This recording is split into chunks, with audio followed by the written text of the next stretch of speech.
불량한 인생도 들어다가 주의 일꾼으로 쓸 수 있는 분이다라는 걸 체험하면서 저 젊은 목사님을 통해서 우리 지금 이제 엔데믹을 우리가 향해 가고 있고 이제 포스트 코로나 시대에 어떻게 다음 세대에게 복음을 전하고 바른 신앙의 유산을 바톤 터치 잘 할 수 있을까, 이걸 같이 좀 고민하는 시간이었으면 좋겠어요. 원래 제가 시간이 충분하면 이제 강사와 회중들의 좀 라포 형성을 위해서 좀 아이스 브레이킹도 좀 길게 가져가긴 합니다만 오늘은 딱 1시간 반 주어졌어요. 그래서 또 이제 그동안 이제 좀 할 얘기가 너무 많으니까 이제 바로 좀 넘어가도록 하겠습니다.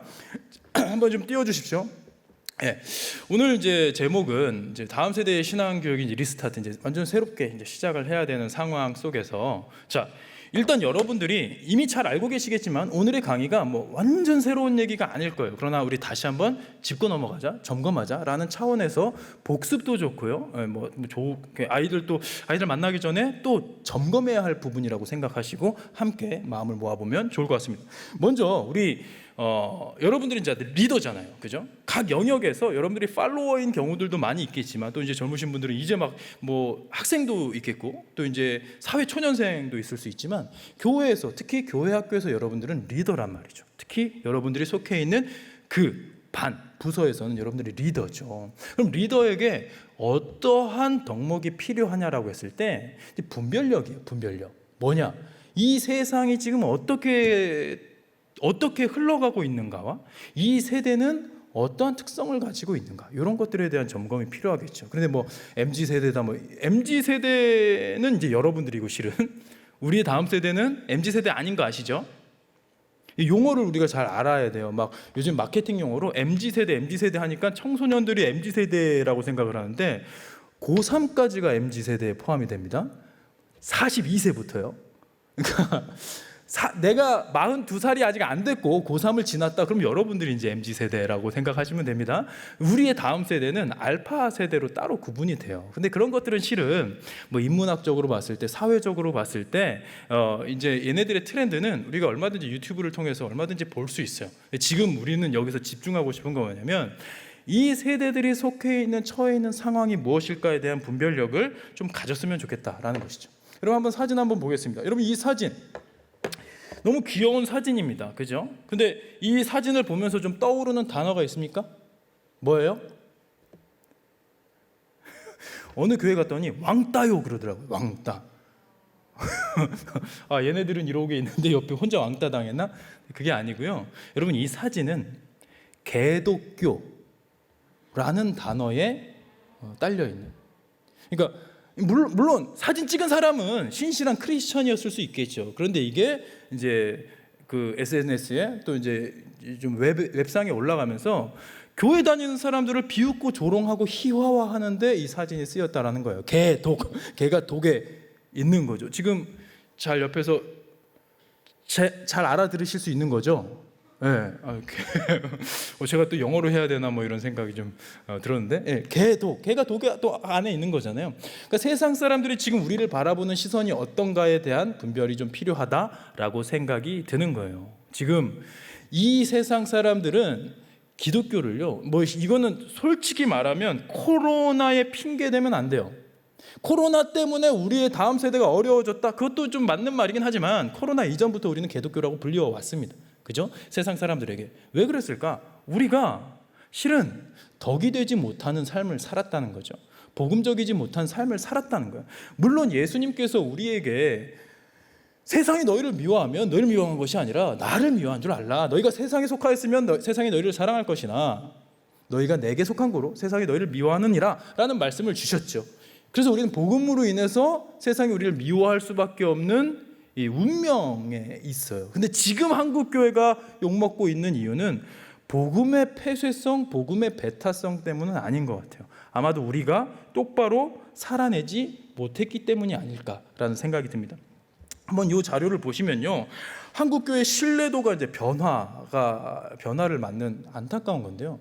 이거 보시면 이게 지금 불과 2년 사이에 있었던 결과입니다. 2020년 1월 달에 당신은 개신교를 신뢰하십니까? 라는 질문에 32%가 그렇다라고 대답을 했어요. 32%요. 100명 중에 32명이 교회 다니는 사람을 난 그래도 신뢰한다라고 고백을 했던 것이죠. 그런데 그 1년이 지났습니다. 작년 1월 달에 이거를 쟀는데 21% 나왔어요. 21%. 11%가 한 해 만에, 1년 만에 증발해버렸다는 것이죠.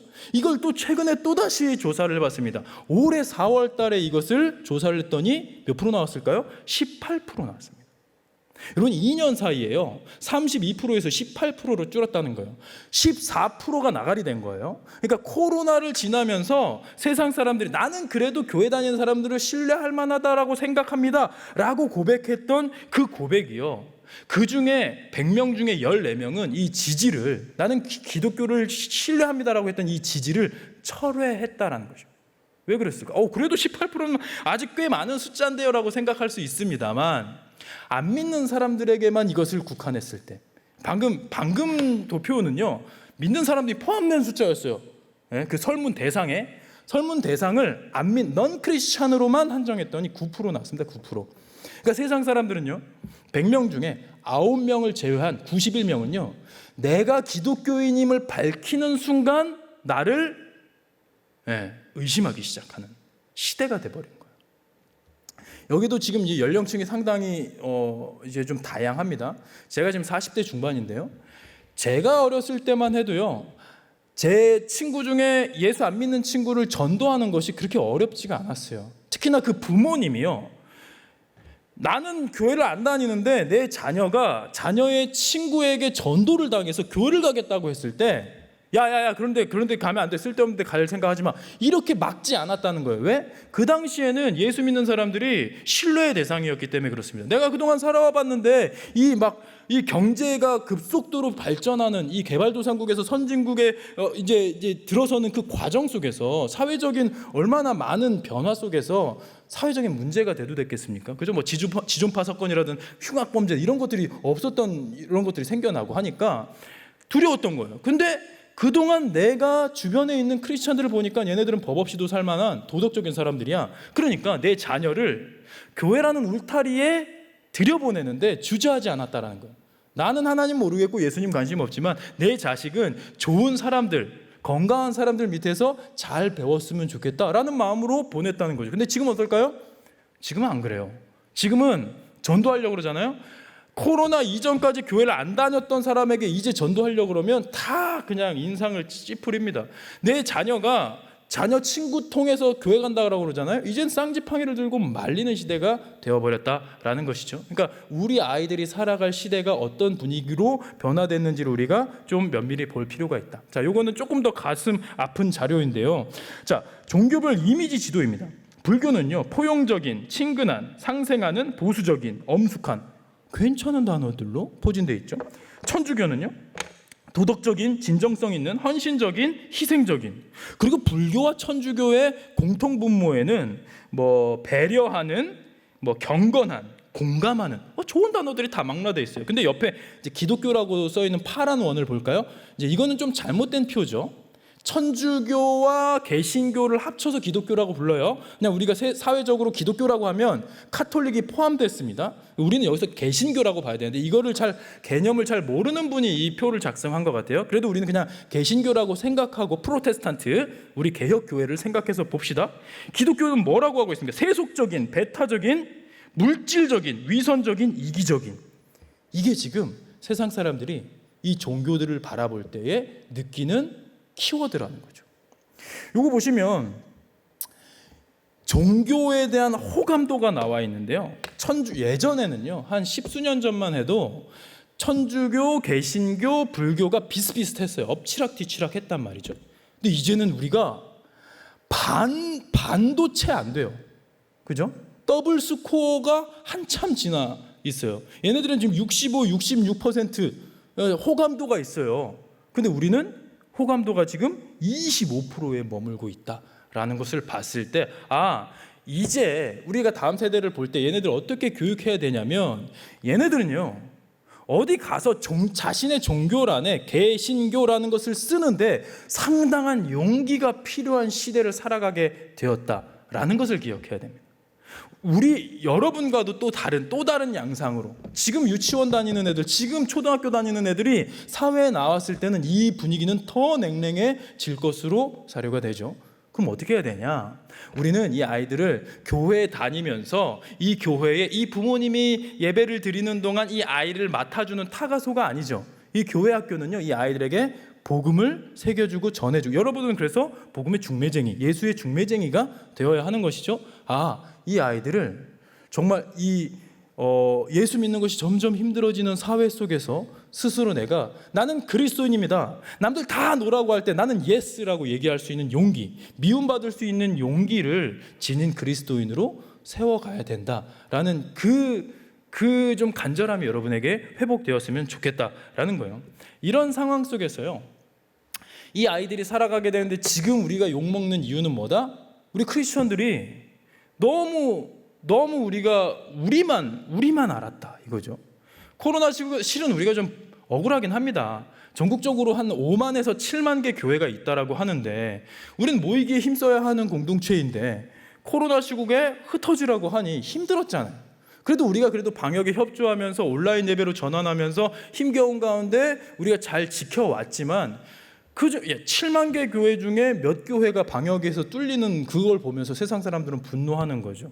근데 그건 어쩔 수가 없어요. 그들의 분노를 뭐라 할 수 없습니다. 처음에 방역이 뚫린 것이 신천지인데 우리가 봤을 때 신천지는 이단 사입이잖아요. 그런데 세상이 봤을 때는 그냥 기독교의 분파 중에 하나일 뿐인 것이죠. 그러니까 우리는 좀 안타깝기도 하고 억울하기도 한 면이 조금 없지 않아 있긴 하지만, 그러나 세상 사람들이 우리를 향해 분노하고 진노하는 것에 대해서는 이해를 해야 된다라는 차원이죠. 근데 앞으로 사회 분위기가 어떻게 될 것인가를 보면 조금 더 암담합니다. 우리가 연약하게 살아온 것과 더불어서 우리 아이들이 점점 신앙을 지키는 게 어려운 시대로 변환되는 이유가 뭐냐면, 우리가 이제 후기 현대사회라고 하죠. 포스트 모더니즘 이렇게 배우다가 이제 포스트 모더니즘 이렇게 되잖아요. 그 중심 사상이 뭡니까? 바로 인본주의라는 거예요. 인본주의. 여러분들도 대학에서 배우잖아요. 인본주의 뭡니까? 인간 중심 사상이에요. 우주의 중심에, 역사의 중심에, 세상의 중심에 인간이 있다라는 사상이죠. 이 사상이 인간이 우주의 중심에 있기 때문에 인간 한 인격체를 상당히 존중하는 성향이 있습니다. 그러니까 예수님께서 소외된 이웃을 사랑하라고 하셨던 그 말씀을 그 어느 때보다 잘 지키는 시대처럼 보여요. 근데 문제는 뭐냐면 인본주의 사상 안에 하나님께 내어드릴 공간이 없다라는 거죠. 근데 우리는 뭡니까? 우리는 신본주의자들이죠. 우주의 중심에, 역사의 중심에, 세상의 중심에 하나님이 계시다고 믿는 신본주의자들이란 말입니다. 이 신본주의와 인본주의의 가치관이 대립할 수밖에 없는데, 지금 이 후기 현대 사회에서는 인본주의가 점점 강화되는 쪽으로 발전하고 있다라고 보면, 이제는 예수 믿는 것이, 예전에는 그래도 절대적인 가치에 대해서 세상이 통상적으로 인정하는 그런 분위기였다면, 지금은요, 절대적인 가치란 있을 수 없다라고 생각하는 시대가 돼버린 거예요. 상대적인 가치가 존재할 뿐이지 절대적인 기준은 있을 수 없다라는 세상 속에서 우리 아이들이 살아가게 됩니다. 그래서 기준 자체가 나 중심이 되어버리는 세상 속에서 크리스천이티, 내가 하나님 중심의 세계관을 지키는 게 결코 쉽지 않은 시대가 되겠죠. 그 가운데 힘을 실게 되는 이 사상이 있죠. 친절한 불가지론. 이게 뭡니까? 죽어본 사람 없으니까, 우리 알 수 없으니까 그냥 서로 존중하자 이거예요. 뭐가 옳고 그른지는 우리가 알 수 없어, 이 땅에서 알 수 없으니까 우리 서로 존중하자. 그리고 거기서 더 나가서 뭐라고 하냐, 우리가 선하게 살고 뭔가 의미 있는 삶을 위해서 헌신하고, 그리고 뭔가 좀 구원에 대한 갈망을 가지고 선한 삶을 살다 보면 우주의 근원적인 힘이 우리를 좋은 곳으로 인도하지 않겠냐라는 아주 듣기 좋은 사상인 거예요. 그러니까 산 꼭대기로 정상으로 올라가는데 앞길도 있고 옆길도 있고 샛길도 있고 뒷길도 있는데 아무 길로나 가도 정상에서 만나면 장땡 아니냐, 이런 거죠. 그러니까 예를 들어 불교 열심히 다니고 극락을 갔어요. 기독교 열심히 믿고 천국을 갔는데 알고 봤더니 이름만, 우리가 이해하는 이름만 달랐을 뿐 같은 곳에서 우리는 만날 수 있다라는 사상이죠. 이게 점차 힘을 받고 있습니다. 그러니까 세상 사람들이, 인본주의에 물들어 있는 세상 사람들에게 친절한 불가지로는 너무 매력적인 것이죠. 이게 이제 종교다원주의로 이제 발전이 되게 되는데, 여러분 이 종교다원주의에서 보면 왼쪽에 있는 표를 한번 보십시오. 여기서 뭐라고 합니까? 하나님께서는 기독교뿐 아니라 유대교, 이슬람교를 포함한 모든 종교의 예배를 받는다 라는 이 설문에 대답이 어떻게 나왔어요? 53%가요. 53%가 그렇다라고 대답했어요. 그럴 것이다라고 대답했어요. 여러분 이게 세상 사람들의 의견 같잖아요. 근데 이게 어디서 나온 대답이냐면요, 미국에서 스스로를 복음주의 크리스찬이라고 생각하는 사람들에게 설문조사한 거예요. 그러니까 나는 복음주의권 신앙을 갖고 있다는 크리스찬에게 물어봤는데, 아니 하나님은, 우리가 믿는 여호와 야훼 하나님은 이슬람교의 예배도 받으실 거야, 유대교의 예배도 받으실 거야 라고 이야기를 하는 거죠. 이 종교다원주의에 물들고 있는, 여러분 사상이라는 게 이렇게 무섭습니다. 근데 지금 미국에 있는 스스로가 복음주의 신앙을 가지고 있다라는 사람들 중에 53%가 이런 생각을 갖고 있다면 앞으로 우리는 어떤 영향을 받게 될 것인가? 여러분 종교다원주의를 우리가 받아들이는 순간 오직 예수만이 유일한 길이다 라는 명제가 퇴색해 버리는 거죠. 빛을 잃어버리는 것이죠. 그럼 결국 우리가 죽을 때까지 이 신앙을 지킬 필요가, 당위성이 없어지는 거예요. 뭐 어떤 종교에 가든 어떤 신앙을 가지든 결국엔 우리는 좋은 데 가게 될 것이라는 막연한 상상, 이런 것들이 지금 힘을 받고 있는 시대라는 겁니다. 그래서 이러한 시대에 우리가 아이들을 어떻게 교육할 수 있을까? 그래서 저는 지금 이 시대에 정말 십자가의 복음이 선명하게 아이들에게 제시되어야 된다라고 꼭 말씀을 드리고 싶어요. 그것도 여러분들의 슬하에 있을 때. 나에게 아이들이, 지금 내가 매주 만나는 그 아이들 있잖아요. 얘네들이 5년 후, 10년 후, 20년 후에도 교회 공동체에 머물 수 있을 것 같죠? 제가 청소년 사역을 지금 전국적으로 지금 수많은 네트워크 속에서 수많은 교회를 접하면서요, 수많은 사역자들에게 체크를 해봤습니다. 고3 아이들이 12월 마지막 주에 나와요.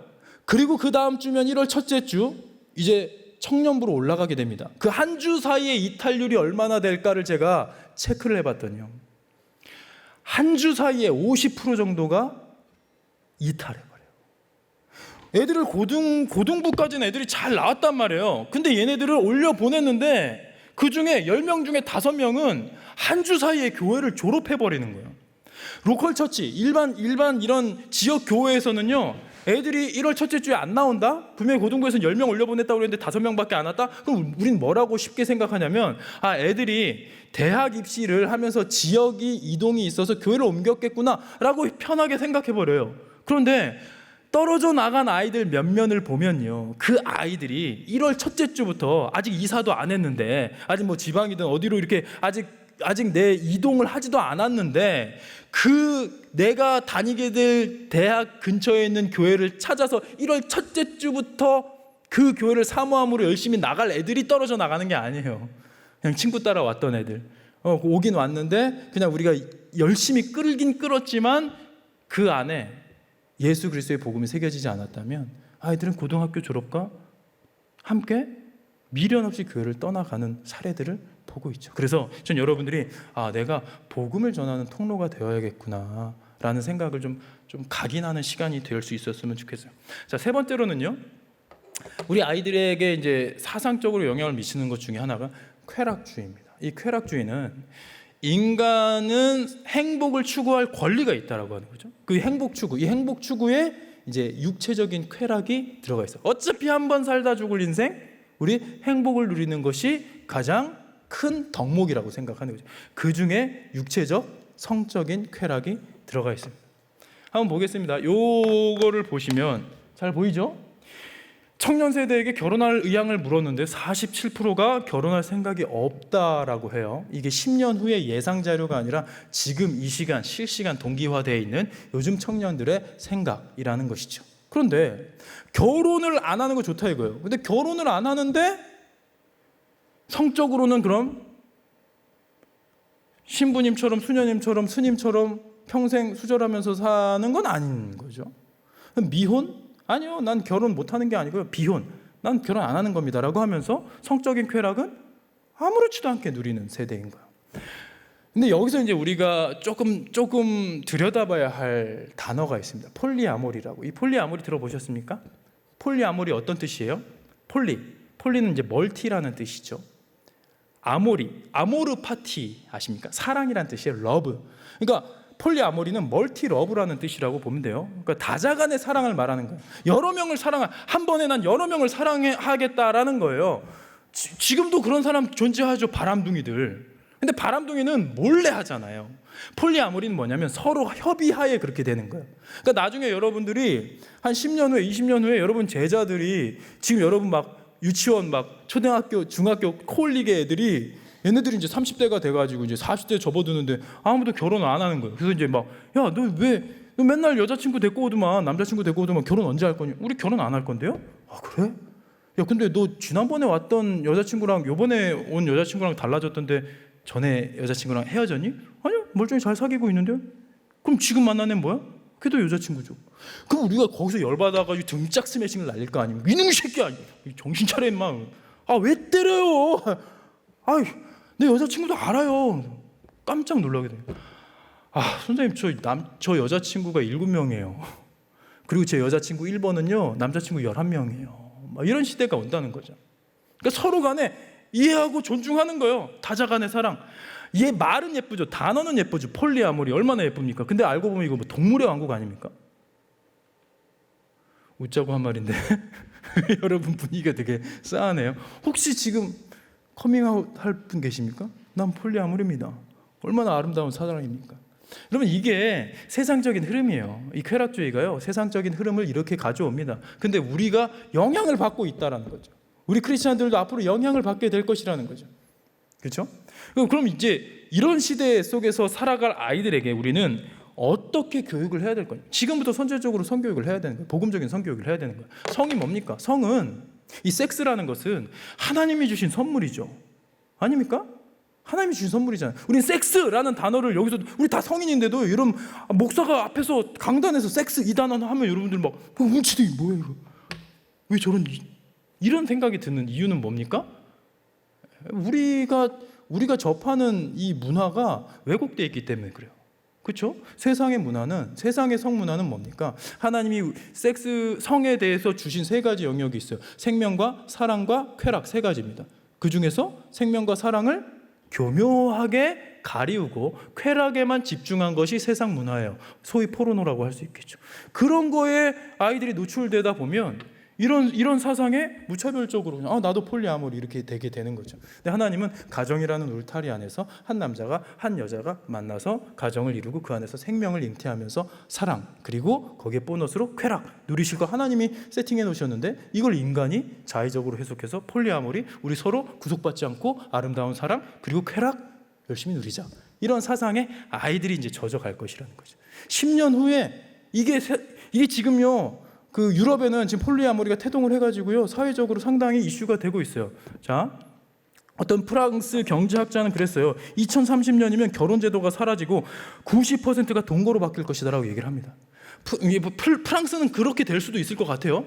근데 우리나라가 그러진 않겠죠. 우리나라가 뭐 8년 후에 갑자기 결혼제도 소멸하고 이러진 않겠죠. 그러나 미래 예측 전문가들이 입을 모으는 게 뭐냐면 앞으로 미래에는 10년, 20년, 30년 후에는 결혼이라는 제도가 아주 소수만이 선택하는 사회적 제도가 될 것이다 라는 데는 이견이 없어요.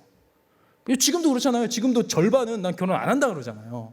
그런 시대에 앞으로 이건 더 강화될 것인데 우리 크리스천이티, 우리 기독교 복음적으로 아이들에게 어떻게 가르쳐야 될 것인가. 세상의 파도에 휩쓸리기 전에 우리가 먼저 이 아이들에게 바른 복음, 바른 가치관, 기준이 무엇이냐. 세상의 시류에 의해서 우리가 결정하는 것이 아니라 하나님의 기준, 성경 말씀을 기준 삼은 인생이 돼야 된다라는 것이 어렸을 때부터 훈련되어지지 않으면 버틸 수 없는 시대가 오고 있다라는 말씀을 드리는 겁니다. 그래서 아까 말씀드렸던 너희는 세상에 속한 자가 아니고 나에게 속했기 때문에 세상이 너희를 미워하느냐, 미움받을 용기를 아이들에게 심어줄 수 있는 그런 교회가 되면 좋겠다라는 생각이 들어요.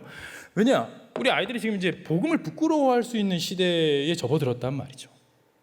여러분들 뭐 여기서 지금 뭐 20대 초반이다 하면 이미 막 교회가 욕을 먹는 시대 속에서 여러분들이 청소년기를 뭐 지내왔겠지만 조금 더 이제 연세 있으신 분들은 오히려 한국의 교회 영광의 시대를 지내면서 자부심을 갖기도 했었단 말이죠. 저만 해도요, 청소년 시기에 문학의 밤 이런 걸로 문학의 밤 하면요, 그 동네 핵 인싸들이 모여가지고 교회 무대에서 가장 아름다운 동네 문화를 꽃피는 시절을 경험한 세대란 말이죠. 근데 지금 우리 아이들은 그렇지 않다. 확실한 진단이 필요한 거예요. 왜? 이 아이들이 복음을 부끄러워하기까지 우리는 뭘 하고 있었냐라는 거죠. 그래서 저는 여러분들이 뭘 분별해야 되냐, 우리 아이들이 과연 처치 멤버인가 아니면 크리스찬인가, 이걸 분별해야 됩니다. 처치 멤버십 소유하는 건 어렵지 않아요. 이 백석대학 교회에도요, 여러분들이 아이들이 새로 출석을 해요. 그리고 4주만 열심히 나오면 여러분들은 의심 없이 그 아이들을 우리 가족이라고 받아들여 주죠. 이건 뭐 직분이나 세례의 문제가 아니고요, 공동체 구성원으로 인정해 준단 말이에요. 어느 교회나 복음적인 교회는요, 4주만 출석하면 가족 구성원으로 인정을 해줍니다. 이단 사이비들은 오히려 이 4주로는 안 돼요. 얘네는 세뇌 과정이 필요하니까 이제 좀 기본 교육을 마치고 와야 이제 받아들여 주지만, 건강한 교회는 문턱이 낮아요. 처치 멤버십 다 소유하고 있습니다. 근데 문제는 뭐냐, 이들이 크리스찬으로 거듭났냐 하는 거죠. 우리 아이들이 과연 지금 당장 여러분들이 내일 주일 예배에서 볼 아이들은요, 100% 처치 멤버십은 갖고 있을 겁니다. 근데 그 아이들이 헤븐 멤버십, 천국 시민권을 소유했냐, 이건 완전 다른 문제라는 거예요. 예수님께서 그렇게 말씀하셨죠. 나더러 주여 주여 하는 자마다 아버지께로 올 것이 아니라고 말씀하셨고요, 생명으로 구원으로 인도하는 문은 좁고 그 길이 협착하여 찾는 이가 적다라고 분명히 말씀하셨어요. 모세가 한 얘기도 아니고 예수님께서 직접 하신 말씀으로 기록되어 있죠. 그렇다면 생각하는 것보다 우리가 교회에 있는 아이들 중에 크리스찬으로 거듭나지 못한 아이들이 상당히 많다라는 것을 인정해야 된다라는 거예요. 그런 상황 속에서 교회를 다니지만 예수를 믿지 않는 아이들이 꽤 많다라는 거예요. 복음과 상관없이 교회 다닐 메리트가 있다라는 걸 인정해야 되는 겁니다. 완전 깡시골이면 모르겠지만요, 뭐 유치원도 하나, 초등학교도 하나, 뭐 반도 하나, 뭐 중학교도 하나, 뭐 이런 데면 모르겠지만, 요즘 시대, 뭐 또 여기 방배 이 근처에 있는 아이들 생각해 볼까요? 얘네들이요, 친구 때문에라도 교회 올 메리트가 얼마든지 있어요. 유치원 때 친했던 친구들 초등학교 올라가면서 학교가 갈리잖아요. 그럼 인생 빠이빠이예요. 초등학교 때 단짝 친구도 중학교 올라가면서 학교가 갈리잖아요. 그러면 이제 멀어집니다. 서먹서먹해지죠. 애들은 그건 다 깨닫고 있어요. 근데 교회 친구들은 어때요? 유치원 때부터 고3 때까지 교회 친구들은 그냥 쭉 그 교회에 속해 있으니까 내가 좋아하는 친구 한 명이 이 교회 다니는 것만으로도 이 친구 만나고 싶은 마음으로도 충분히 교회 다닐 메리트가 있다라는 거죠. 그리고 매주마다 코로나 시기에 좀 멈칫하긴 했습니다만, 여러분같이 좋은 선생님들이 아이들의 추억을 위해서 아이들의 눈높이 사역을 열심히 해왔단 말이죠. 그러니까 애들 입장에선 예수님 모르겠고 하나님 관심 없는데 교회 다닐 맛이 나는 거예요. 추억 때문에, 친구 때문에, 그리고 선생님들 때문에. 근데 청년부에 올라가는 순간 이게 완전히 역전이 되어버리죠. 그때까지 예수를 인격적으로 만나지 못하면 어떻게 된다? 교회를 미련 없이 떠나가게 된다라는 거예요.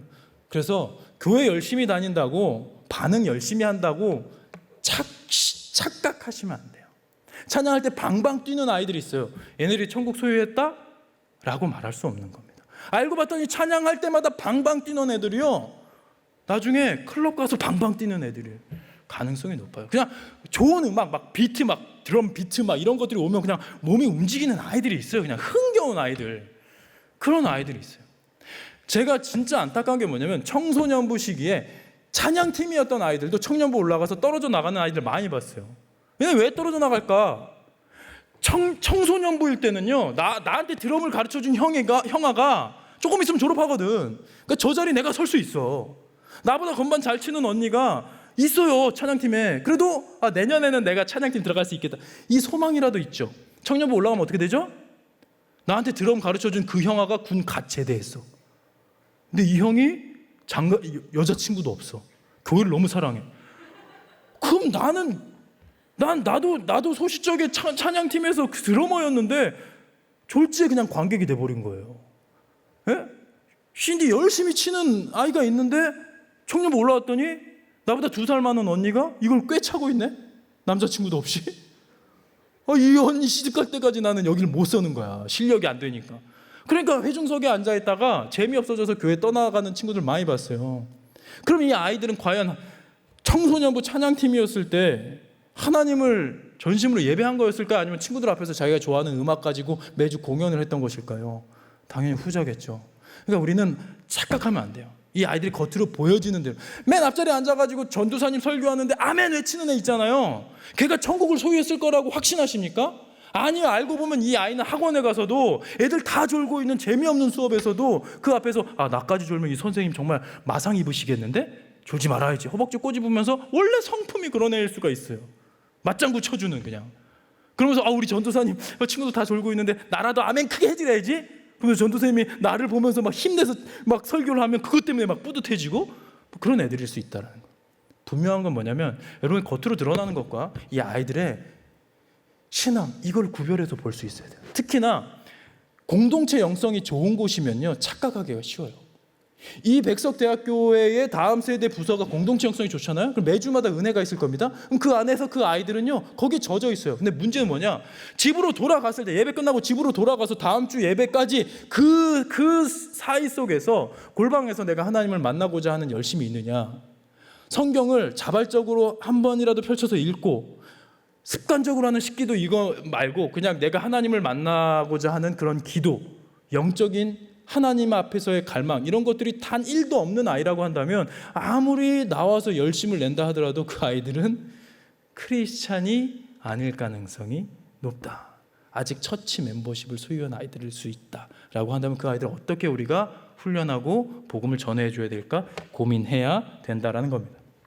그런 상황 속에서 저는 여러분들이 아이들의 질문을 좀 반가워하실 수 있는 내공이 있으면 좋겠어요.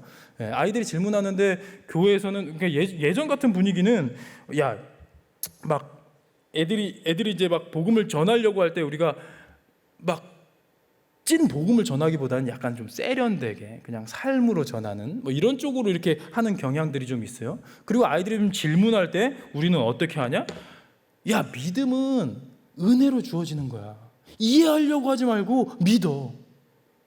그러면서 아이들의 질문을 우리는 거의 은혜로 묵살을 해버리는 거죠. 안 믿어주니까 지금 물어보는데 질문은 의심이 생기는 거는 은혜를 네가 못 받은 거야. 은혜를 달라고 기도해. 아니 안 믿어지는 애가 기도는 되겠습니까? 그렇잖아요. 그래서 전 여러분들의 아이들이랑 좀 신앙적인 좀 대화 아이들의 질문을 두려워하지 말고 그리고 아이들의 질문에 대답 못해서 무너질 정도로 우리의 믿음의 신학의 기반이 약하지 않다라는 확신을 가지고 당장 그 자리에서 대답 못 해줄 수 있어요. 왜? 여러분들 신학 안 했으니까 모를 수 있어요. 신학한 목사님들도 아이들의 대답에 이 말문이 막힐 수가 있어요. 왜냐하면 아이들의 질문 자체가 되게 깊이 있는 철학적인 그 사유를 담고 있을 때가 있거든요. 그럴 때는 그냥 여유롭게 네 나이에 이런 고민을 한다는 게 진짜 놀랍다. 넌 참 대단하다 그러면서 그 부분은 선생님이 어렴풋이 알고 있는데 좀 더 공부를 하고 다음 시간에 제대로 알려줄게. 이렇게 해가지고 해도 얼마든지 좋아요. 그래서 아이들의 궁금증을 브레이크를 걸지 말고 우리가 오히려 좀 독려해 줄 수 있으면 좋겠다라는 생각이 드는 것이죠. 자, 그러면 다음 세대가 직면해야 할 질문 뭐냐면 복음이 무엇인가 하는 거예요. 저는 실제로 복음을요 아이들에게 복음을 좀 풀어줄 때 아이들이 좀 생생하게 좀 그려지도록 해요. 예를 들자면 애들이 우리가 전도하려고 그러면 사람들이 싫어하는 게 뭐냐면 여러분 그거 아시죠? 세상 사람들이요 예수님에 대해서는 호감을 가지고 있어요. 왜? 십자가에 달려 약자를 대변하다가 십자가에 달려 죽어주기까지 한 원수를 사랑하라고 했던 좋은 가르침을 주셨던 인류의 스승이라고 생각하죠. 그런데 하나님에 대해서는 세상 사람들이 별로 호감을 갖지 않아요. 안 믿는 넌 크리스찬들이. 왜 그럴까요? 포악하다고 생각하는 거예요. 자기 아들 안 믿는다고 지옥 보낸다고 생각하는 거죠. 이들의 논리, 세상 친구들의 논리, 그걸 우리가 어떻게 아이들에게 알려줄 것인가? 물어봅니다. 막 전도를 하려고 그러면 내가 그럼 평소 궁금하던 거 물어볼게. A라는 사람이 있었고 B라는 사람이 있었어. 이 A는 너무 착하고 성실하고 사랑이 넘치고 하여간 그냥 법 없이도 살 만큼 좋은 사람이야. 시민 영웅이라 할 수 있지. 그런데 넌 크리스찬이야. 예수님 안 믿어. B라는 사람이 있었어. 얘는 완전 개차반이야. 싸가지 없고 집 밖에 모르고 게으르고 하여간 막 사기치고 거짓말하고 하여간 진짜 진상이야. 근데 교회는 열심히 다녀. 이 둘 중에 누가 천국 가니? 이런 거 물어봐요. 그럼 우리 뭐라고 대답해 줍니까? 신앙적인 양심상 일단 A는 예수님을 안 믿었으니까 천국 갈 수 없고 라고 얘기를 하면 이제 이 질문을 한 친구의 얼굴이 일그러지기 시작하죠. 그러면서 이제 그래서 이 B는 뭐 교회 열심히 다녔다고 다 예수 제대로 믿는 건 아니니까 뭐 천국 못 갈 수 있지, 못 갈 것 같아. 그런데 뭐 인생이 개차반이라고 하고 좀 연약했다 할지라도 예수를 믿는 믿음만큼은 진실했다면 천국 갈 수도 있겠지라고 얘기를 하면 이제 세상 친구들은 이제 분노하는 거죠. 야, 그런 악랄한 신이 어딨어? 자기 아들 안 믿었다고 선량한 사람을 지옥 보내고 자기 아들을 믿었다는 이유 하나만으로 개차반을 천국 보내고, 야, 이런 불합리한 신은 난 믿고 싶지 않아. 마음이 닫혀 있단 말이야. 그럼 그들에게 우리는 어떻게 이렇게 막 반응하고 있는 넌 크리스찬 친구들에게 여러분 어떻게 설명하시겠습니까? 우리 아이들은 어떻게 설명할까요? 이런 것들이 정리가 되어야 한다라는 것이죠. 저는 이런 상황에서는 복음에 대해서 제대로 설명해 줘야 된다고 생각해요. 근데 지금 그거를 하려면 너무 기니까 그냥 퉁쳐서 얘기하자면, 예수 믿지 않는 죄 때문에 지옥 가는 것이 아니고 우리는 하나님의 기준에 못 미쳐서 의는 하나도 없나니 죄의 삭은 사망인데 의는 하나도 없어서 우리의 스스로를 돌아보게 해서 우리가 심판대 앞에 설 것이다. 심판대 앞에 서도록 우리를 지으신 하나님께 만드셨는데 거기에 누군가가 개입한 것이 예수 그리스도의 사건이다라고 하면서 심판대에 선 모습을 상상해 보면 어떨까요? 우리가 죽어서 이제 뭐 소멸되는 거야 뭐야 이렇게 했는데 눈을 딱 떠봤더니 죄수복을 입고 재판정에 있는 거예요. 뭐지? 그러고 있는데 갑자기 천사장이 하나님 앞에서 우리를 참소하는 거죠. 의로우신 재판장이시여, 이 아무개는 이 땅에 살아가면서 이러이러 저러저러한 죄를 져서 하늘의 법에 의거하여 사형에 해당합니다. 사형을 선고하여 주십시오. 근데 우린 옆에서 벌벌 떨고 있는 거예요. 왜? 우리 부모님도 모르고 내 절친도 모르는 은밀한 마음속의 죄까지 낱낱이 기록되어 있으니까 거기서 우리는 망했다 그러고 있는데 갑자기 거기서 누군가가 나타나셔서 하는 말씀인 거죠. 이런 것도 이제 말씀으로 해서 예수님이 우리가 범죄한 것 때문에 내어줌이 되었고 그로 말미암아 우리가 의롭다함을 얻었다, 이런 말씀을, 예수 믿는 것이 도대체 무슨 의미냐 했을 때는 저는 변호사 선임이라고 이야기를 해줍니다. 예수님께서 갑자기 거기서 우리 벌벌 떨고 있는 재판정에서 막아서는 거죠. 의로우신 재판장이시여, 지금 천사장의 말처럼 이 아무개가 이 땅에 살아가며 이러이러 저러한 죄를 져서 하늘의 법에 의거하여 사형에 해당함이 인정이 됩니다. 그러나 이 땅을 살아가면서 연약한 중에라도 이 아무개가 여호와 하나님을 아버지로 고백하고 나 예수를 주로 고백했사오니 2000년 전에 제가 이 아무개를 위하여 십자가에서 제 생명을 드린 것이 인정이 됩니다. 그러므로 일사부재리 원칙에 의거하여 무죄를 선고하여 주십시오. 예수님이 법적으로 선포할 거란 얘기죠. 일사부재리 원칙이 뭡니까? 이중처벌금지법이에요. 한 번 집행된 죄에 대해서는, 그 형벌에 대해서는 더 이상 이제 그 죄는 다시 묻지 않는다라는 거죠. 예수님이 우리의 죄값으로 죽어주셨다라는 것이 아이들에게 생생하게 이렇게 드러나게, 아이들에게 복음을 생생하게 전해. 야, 요한복음 3장 16절 암송해. 그거 믿어? 믿음이 있으면 너 천국 갈 수 있어. 근데 그 믿음이 되게 지극히 주관적이고 추상적이기 때문에 진짜 믿음인지 가짜 믿음인지 잘 몰라요. 여러분, 아이들이 구원의 확신이 없는 이유가 뭔지 아십니까? 제가 지난달인가 어떤 청년부 집회를 갔어요. 청년부 70명이 모여가지고 와, 코로나 이후에 오랜만에 모이니까 감격이 됐는지 방방 뛰면서 찬양하더라고요. 눈물 펑펑 쏟으면서 감정적으로 찬양을 하더라고요.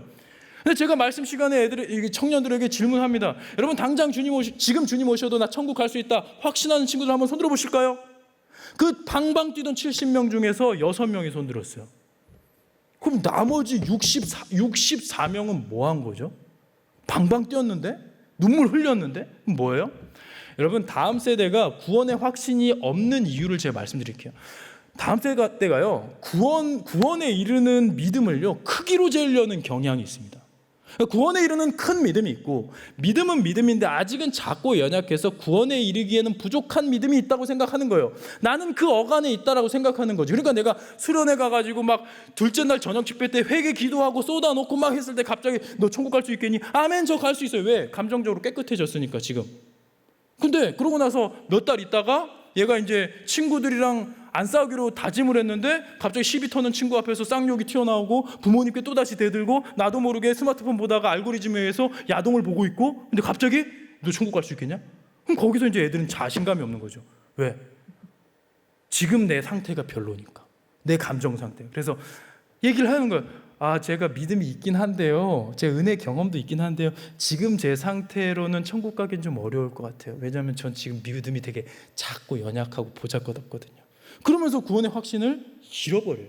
구원의 감격을. 그러니까 아이들은요, 구원에 이르는 믿음을 크기로 가늠하려고 합니다. 근데 우리가 분명히 선포해 줘야 될 게 뭐냐면, 구원에 이르는 믿음은 크기로 재는 게 아니죠. 큰 믿음, 작은 믿음이 아니라 네 믿음이 진짜냐 가짜냐 이거에 달려 있는 거예요. 진짜냐 가짜냐. 그러니까 아이들이 자꾸 겨자씨만한 믿음이라 할지라도 산을 옮길 수 있는 이유가, 진짜 믿음이면 그 크기와 상관없이 하나님이 일하시고 하나님이 우리를 천국 백성으로 삼으신다라는 것이 복음인 거죠. 그러니까 아이들에게 말씀으로 양육할 필요가 있다라는 말씀을 드리고 싶어요. 그래서 애들의 구원의 확신을 좀 할 때는 애들한테 뭐 예수님이 너의 주인이냐라는 고백, 그것만 물어봐도 돼요. 왜냐하면 성령으로 말미암지 않고는 예수를 주라 고백할 수 없느니라, 이 말씀이 있거든요.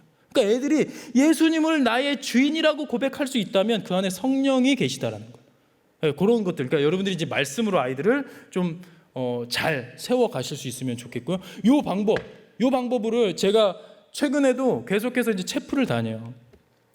체프를 다니는데, 이 말씀이 예수님이 변호사로 선임이 됐느냐, 이거 제가 지어낸 얘기가 아니라 성경 말씀에 있는 것이죠.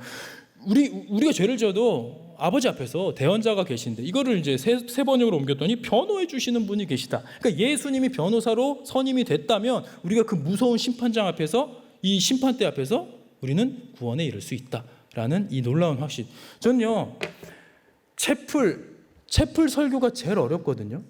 왜? 교회 설교는 어렵지 않아요. 다 우리 크리스찬들의 모임이니까. 다 별것도 아닌 것에 와 웃어주고 반응해주고 할렐루야 하면 아멘 화답해주죠.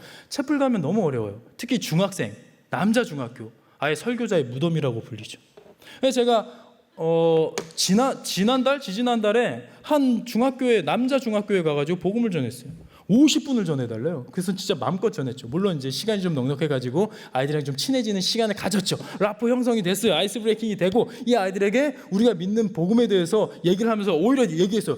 야, 얘들아, 안 믿는 친구 한번 손 들어볼까? 대부분 손 들죠. 니네 친구들 중에 너랑 친하다고 생각하는데 교회 다니는 애들 중에서 너희한테 한 번도 교회 같이 가자라고 말한 적이 없는 친구라면 당장 손절해.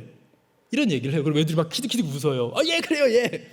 왜? 지 혼자 천국 가겠다는 심보하냐. 예수 믿는다는 것은 좋은 친목 도모의 장이 아니라 생명에 관한 문제야 라고 얘기를 하면서 힘있게 제가 복음을 전해요.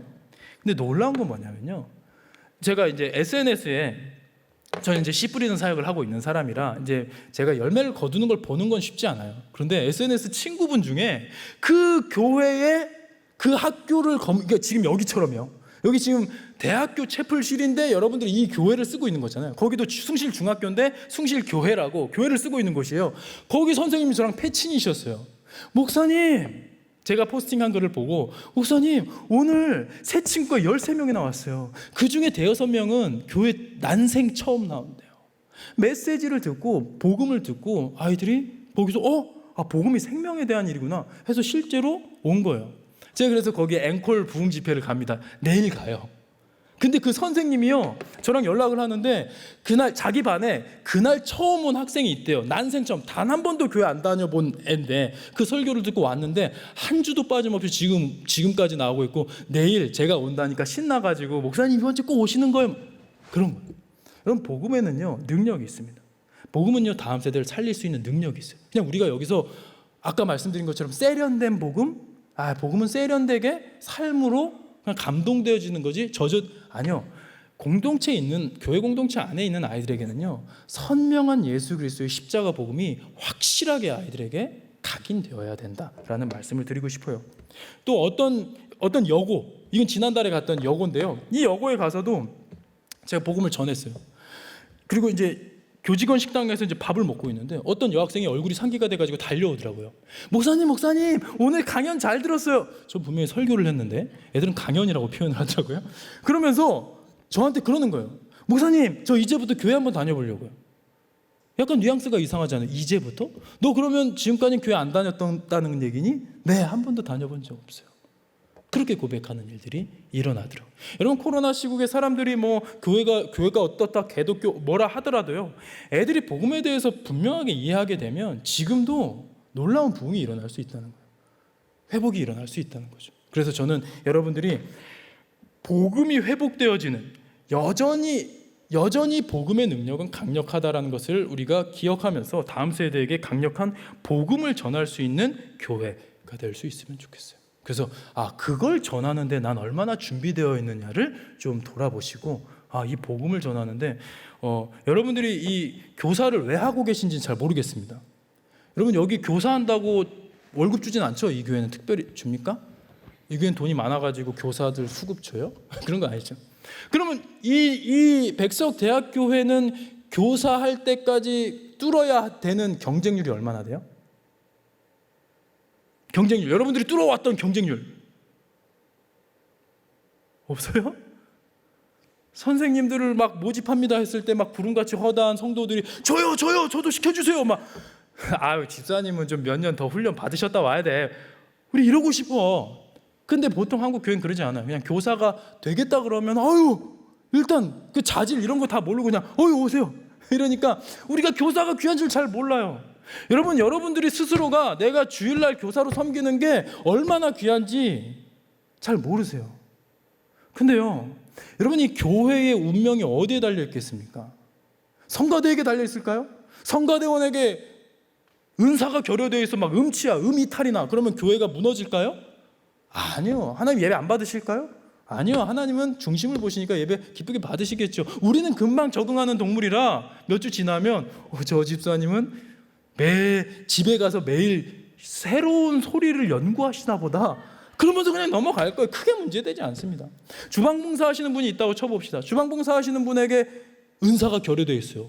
밥을 열심히 만들어서 하는데 밥이 너무 맛이 없어. 그럼 우리가 어떻게 될까요? 내가 주일날 교회 나오는 게 점심 차려 먹기 귀찮아서 나오는 건데 이 교회는 안 되겠네. 그래서 네이버에서 방배 근처 맛교회 이런 거 찾아가지고 여러분 교회를 옮겨가시겠습니까? 그럴 일은 없을 거예요. 그냥 한 입 딱 먹는 순간 맞다 주일은 소식하는 날이지. 오히려 여러분의 다이어트에 도움이 될 수 있어요. 이와 같이 교회에서 섬길 수 있는 수많은 직분 중에 교회의 운명을 좌우하는 게 별로 없어요. 근데 교사란 어떤가? 여러분에게 아이들을 사랑하는 사랑의 은사가 결여되어 있으면 어떨까? 그러면 이 교회 미래는 없는 거예요. 지금 성도들이 3, 40대, 50대 성도들이 넘쳐난다 하더라도 이 교회 30년 후 이 교회의 운명은 다 하는 거예요. 그 말은 뭡니까? 하나님께서 이 교회를 누구보다 사랑하시고 관심 갖고 계신 하나님께서 여러분들을 다음 세대에게 신앙을 전수할, 신앙 바톤을 터치할 주자로 부르셨다라고 한다는 것은 전 이게 여러분의 가문의 영광이자 자부심이었으면 좋겠어요. 여러분들이 세상에서 어떤 일을 할지 몰라요. 어떤 기업에 가서 어떤 의미 있는 일을 할지 모르겠지만 세상에서 삼성과 같은 애플과 같은 기업을 하나 만들어낸다 하더라도 그게 매주 만나는 그 한 영혼에게 복음을 제대로 전해서 이 생명을 어둠에서 빛으로 이끄는 것보다 더 귀하고 값진 일이겠습니까? 결코 그럴 수 없거든요.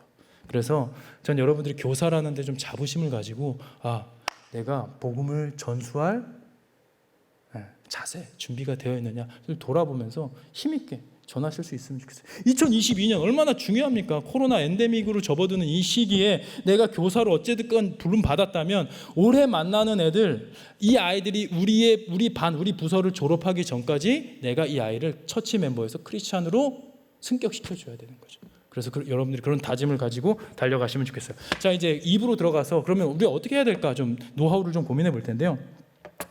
일단 여러분들이요, 통할 만한 프로그램, 그러니까 어느 교회에서 통했다더라, 어느 노회 강습에 가니까 이런 게 있다더라, 프로그램보다요 니드, 공동체의 필요를 볼 수 있는 눈을 소유했으면 좋겠어요. 그러니까 지금 우리 아이들은 코로나를 지나면서 어떤 영역이 무너졌을까? 예배가 무너졌을지, 아니면 이 말씀 복음이 무너졌을지, 아니면 친교가 무너졌을지 여러 영역이 있겠죠. 그러니까 그거를 보면서 이제 프로그램을 짜고 또 여러분이 아이들에게 다가갔을 때 그 만남을 기획하게 되는 것이죠. 근데 그 전에 먼저 여러분들은 행복하십니까? 우리 부서 교사들 행복합니까? 행복하세요? 전 여러분들이 이 교회 안에서 압도적으로 행복한 공동체가 되셨으면 좋겠어요. 왜? 하나님께서 내게 이 천사도 흠모할 만한 귀한 사명을 맡기셨는데 이 동지들 얼마나 좋아요. 천국길 가는 순례길 가는 동지들이잖아요. 벚꽃 구경 갔다 오셨어요? 그냥 우리 친구들끼리만 갔다 왔어요? 자, 벚꽃? 이제 여름이 다가옵니다. 뭐 합니까? 서핑하러 가야지, 서핑하러. 좀 있으면 이제 또 아름다운 단풍놀이 가야죠. 또 겨울이 오면 또 뭘 하죠? 스키 타러 가야지. 애들이랑 하라는 게 아니라 여러분끼리 좀 하시라고. 전 선생님들이 먼저 행복하셨으면 좋겠어요. 제가요, 아까도 이제 여기도 경쟁률이 별로 없다고 하셨잖아요. 사람들이 막 교사를 안 하려고 하잖아요. 그 이유가 뭔지 아세요? 주일날 여러분들의 표정이 썩어 있기 때문에 그러죠. 나도 교회를 해서 공동체를 사랑하는 마음이 생겼어. 그래서 뭔가를 봉사를 하고 싶은데 맨날 선생님들은 찌들어 있어. 저건 안 되겠다. 내가 아무리 예수님을 사랑해도 저건 내가 거절해야지. 뭐 이런 생각이 들게 우리가 하면 안 된다는 거죠. 제가 실제로요, 이 근처에 대치동에서 사역을 했었습니다. 대치동 아세요? 네, 강남구 대치동에. 거기 얼마나 학구열이 불타는 곳입니까? 제가 거기서 이제 교육전도사 생활을 하는데 고등부 전도사로 딱 부임을 했어요. 근데 선생님들이 서로 끼리끼리 별로 안 친한 거야. 그래서 제가 어떻게 했냐면 선생님이랑 먼저 친해져야겠다 해서 첫 1학기를요 선생님들이랑 노는데 아예 올인을 했습니다. 제가. 그래서 재밌는 영화, 요즘 같은 경우 뭐 주라기 월드인가요? 뭐 그런 거나 아니면 범죄도시 2 뭐 이런 거 보면 선생님들 우리 영화 보러 갈 수 있는 사람 있어요? 해서 영화 보러 가고, 뭐 날씨가 좋다 그러면 출사, 그리고 뭐 고기 구워 먹으러 가고, 막 이거 재밌게 놀았어요. 선생님들이랑 막 겨울에는 우리 스키도 타러 가고 막 이렇게 했어요. 2학기가 됐더니요, 그 교회에서 가장 끈끈한 권사님들의 모임보다 저희가 더 끈끈해져 있더라고요. 왜? 놀다 보니 행복해진 거예요. 원래 인간은 다 그런 거죠. 더 놀라운 건요, 이 교회가 교사 수급이 어렵기로 유명한 교회였거든요. 그 해에 고등학교 졸업하는 제 제자들이 저한테 달려와가지고, 전사님 내년에 저희도 교사 시켜주시면 안 돼요? 한 대여섯 명이. 그래서 제가, 야 니네 뭐 한두 살 차이가 뭔 교사야, 아동부 가서 한 3년 있다 그럼 내가 받아줄게. 애들 진짜 아동부로 갔어요. 그리고 3년 후에 제가 그 기억이 났어요. 그래서 여자 전도사님한테, 전사님 그 선생님 누구 있죠? 저랑 이제 계약 기간이 만료됐습니다. 이제 올려보내주십시오 했다가 제가 등짝 스매싱을 당했어요. 왜 맞았을까요? 이미 아동부에 기둥이 되어 있던 거예요. 그 교사들이 뺏길 수 없다는 거죠. 근데 이들이 왜 교사가 되고 싶었다? 선생님들이 행복한 걸 본 거예요. 선생님들이 맨날 만날 때마다 웃음꽃이 피고 진짜 끈끈한 가족 같은 그 느낌을 보니까 나도 예수님을 사랑하게 되는데, 예수님을 위해서 내가 뭔가 봉사를 한다면 기왕이면 행복한 그룹에 나도 속하고 싶다. 그래서 교사가 된 거예요. 전 여러분들이 먼저 행복하셨으면 좋겠어요. 그리고 우리나라에서 이렇게 사계절이 뚜렷하면서 이렇게 재미있는 할 수 있는 것들이 저는요, 우리나라의 이런 시즌을 하나님께서 우리 교사들을 위해서 특별히 이렇게 마련하신 구간이라고 생각해요. 왜냐하면 벚꽃 시즌에 뭐가 있어요? 학교 시험이 있어요.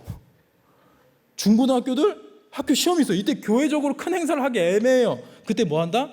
선생님들끼리 놀러 가는 거죠. 2학기엔 또 뭐가 있어요? 단풍이 있어요. 놀러 가는 거예요, 이때. 근데 이럴 때 가면 꼭 그런 게 있어요. 선생님들 중에 또 이제 우리 부장님들, 선생님들, 우리 하나님께서 지으신 자연이 너무 예쁘지 않아요? 우리 옆에 선생님 손 잡을까요? 우리 같이 우리 저 자연을 보면서 우리 하나님을 찬양하겠습니다. 주 하나님 지으신 뭐 이런 짓 하시면 안 되는 거예요. 가서 그날은 기도회도 할 생각을 하질 마세요. 평상시에 골방에서 기도 좀 열심히 하시고, 그날은 그냥 코이노니아로 모이시는 거예요. 그냥 친해지려고 모이시는 거예요. 그날은 우리 애들 얘기도 하지 마십시오. 오늘 우리 부서 아이들의 이름을 발설하시는 선생님 커피 쏘시는 겁니다. 이렇게 해서 아예 그냥 원천 차단을 해버리세요. 왜? 애들 이야기 하다 보면 갑자기 또 회의로 전환이 된단 말이에요. 그러니까 그날은 여러분들이 행복하게 노는 시간으로. 그리고 또 한 가지 팁을 드리면, 여러분 이거는 전도사님 목사님들께 맡기지 마세요. 이런 행사는. 왜냐하면 그분들이 영적으로 너무 거룩해가지고 이렇게 시간도 없고 그러셔서가 아니고, 죄송하지만 우리 전도사님 목사님들이 평생 제대로 놀아본 적이 없으신 분들이라 이런 거 맡기면 오히려 역효과 날 수 있습니다. 친해지러 갔는데 더 어색해져서 올 수가 있어요. 그럼 어떻게 해야 되냐, 이런 거는 내가 예수 만나기 전에 소시적에 좀 놀았다 하신 분들 있잖아요. 그런 분들이 총대 매시는 거예요.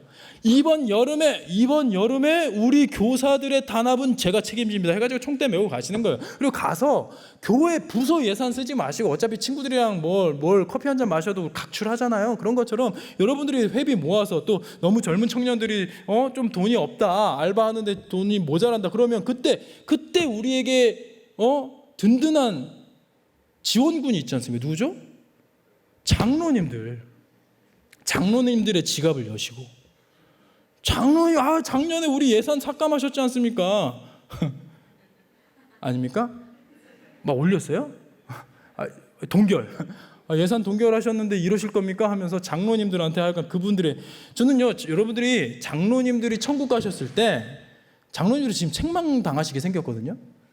장로님들은 지금 칭찬받을 줄 알고 천국 딱 가셨는데, 야 임마 너 한국교회 영광의 시대 때 내가 네가 활약한 거 알겠는데, 야 한국교회 지금 쓰러져 갈 때 너 뭐 했냐?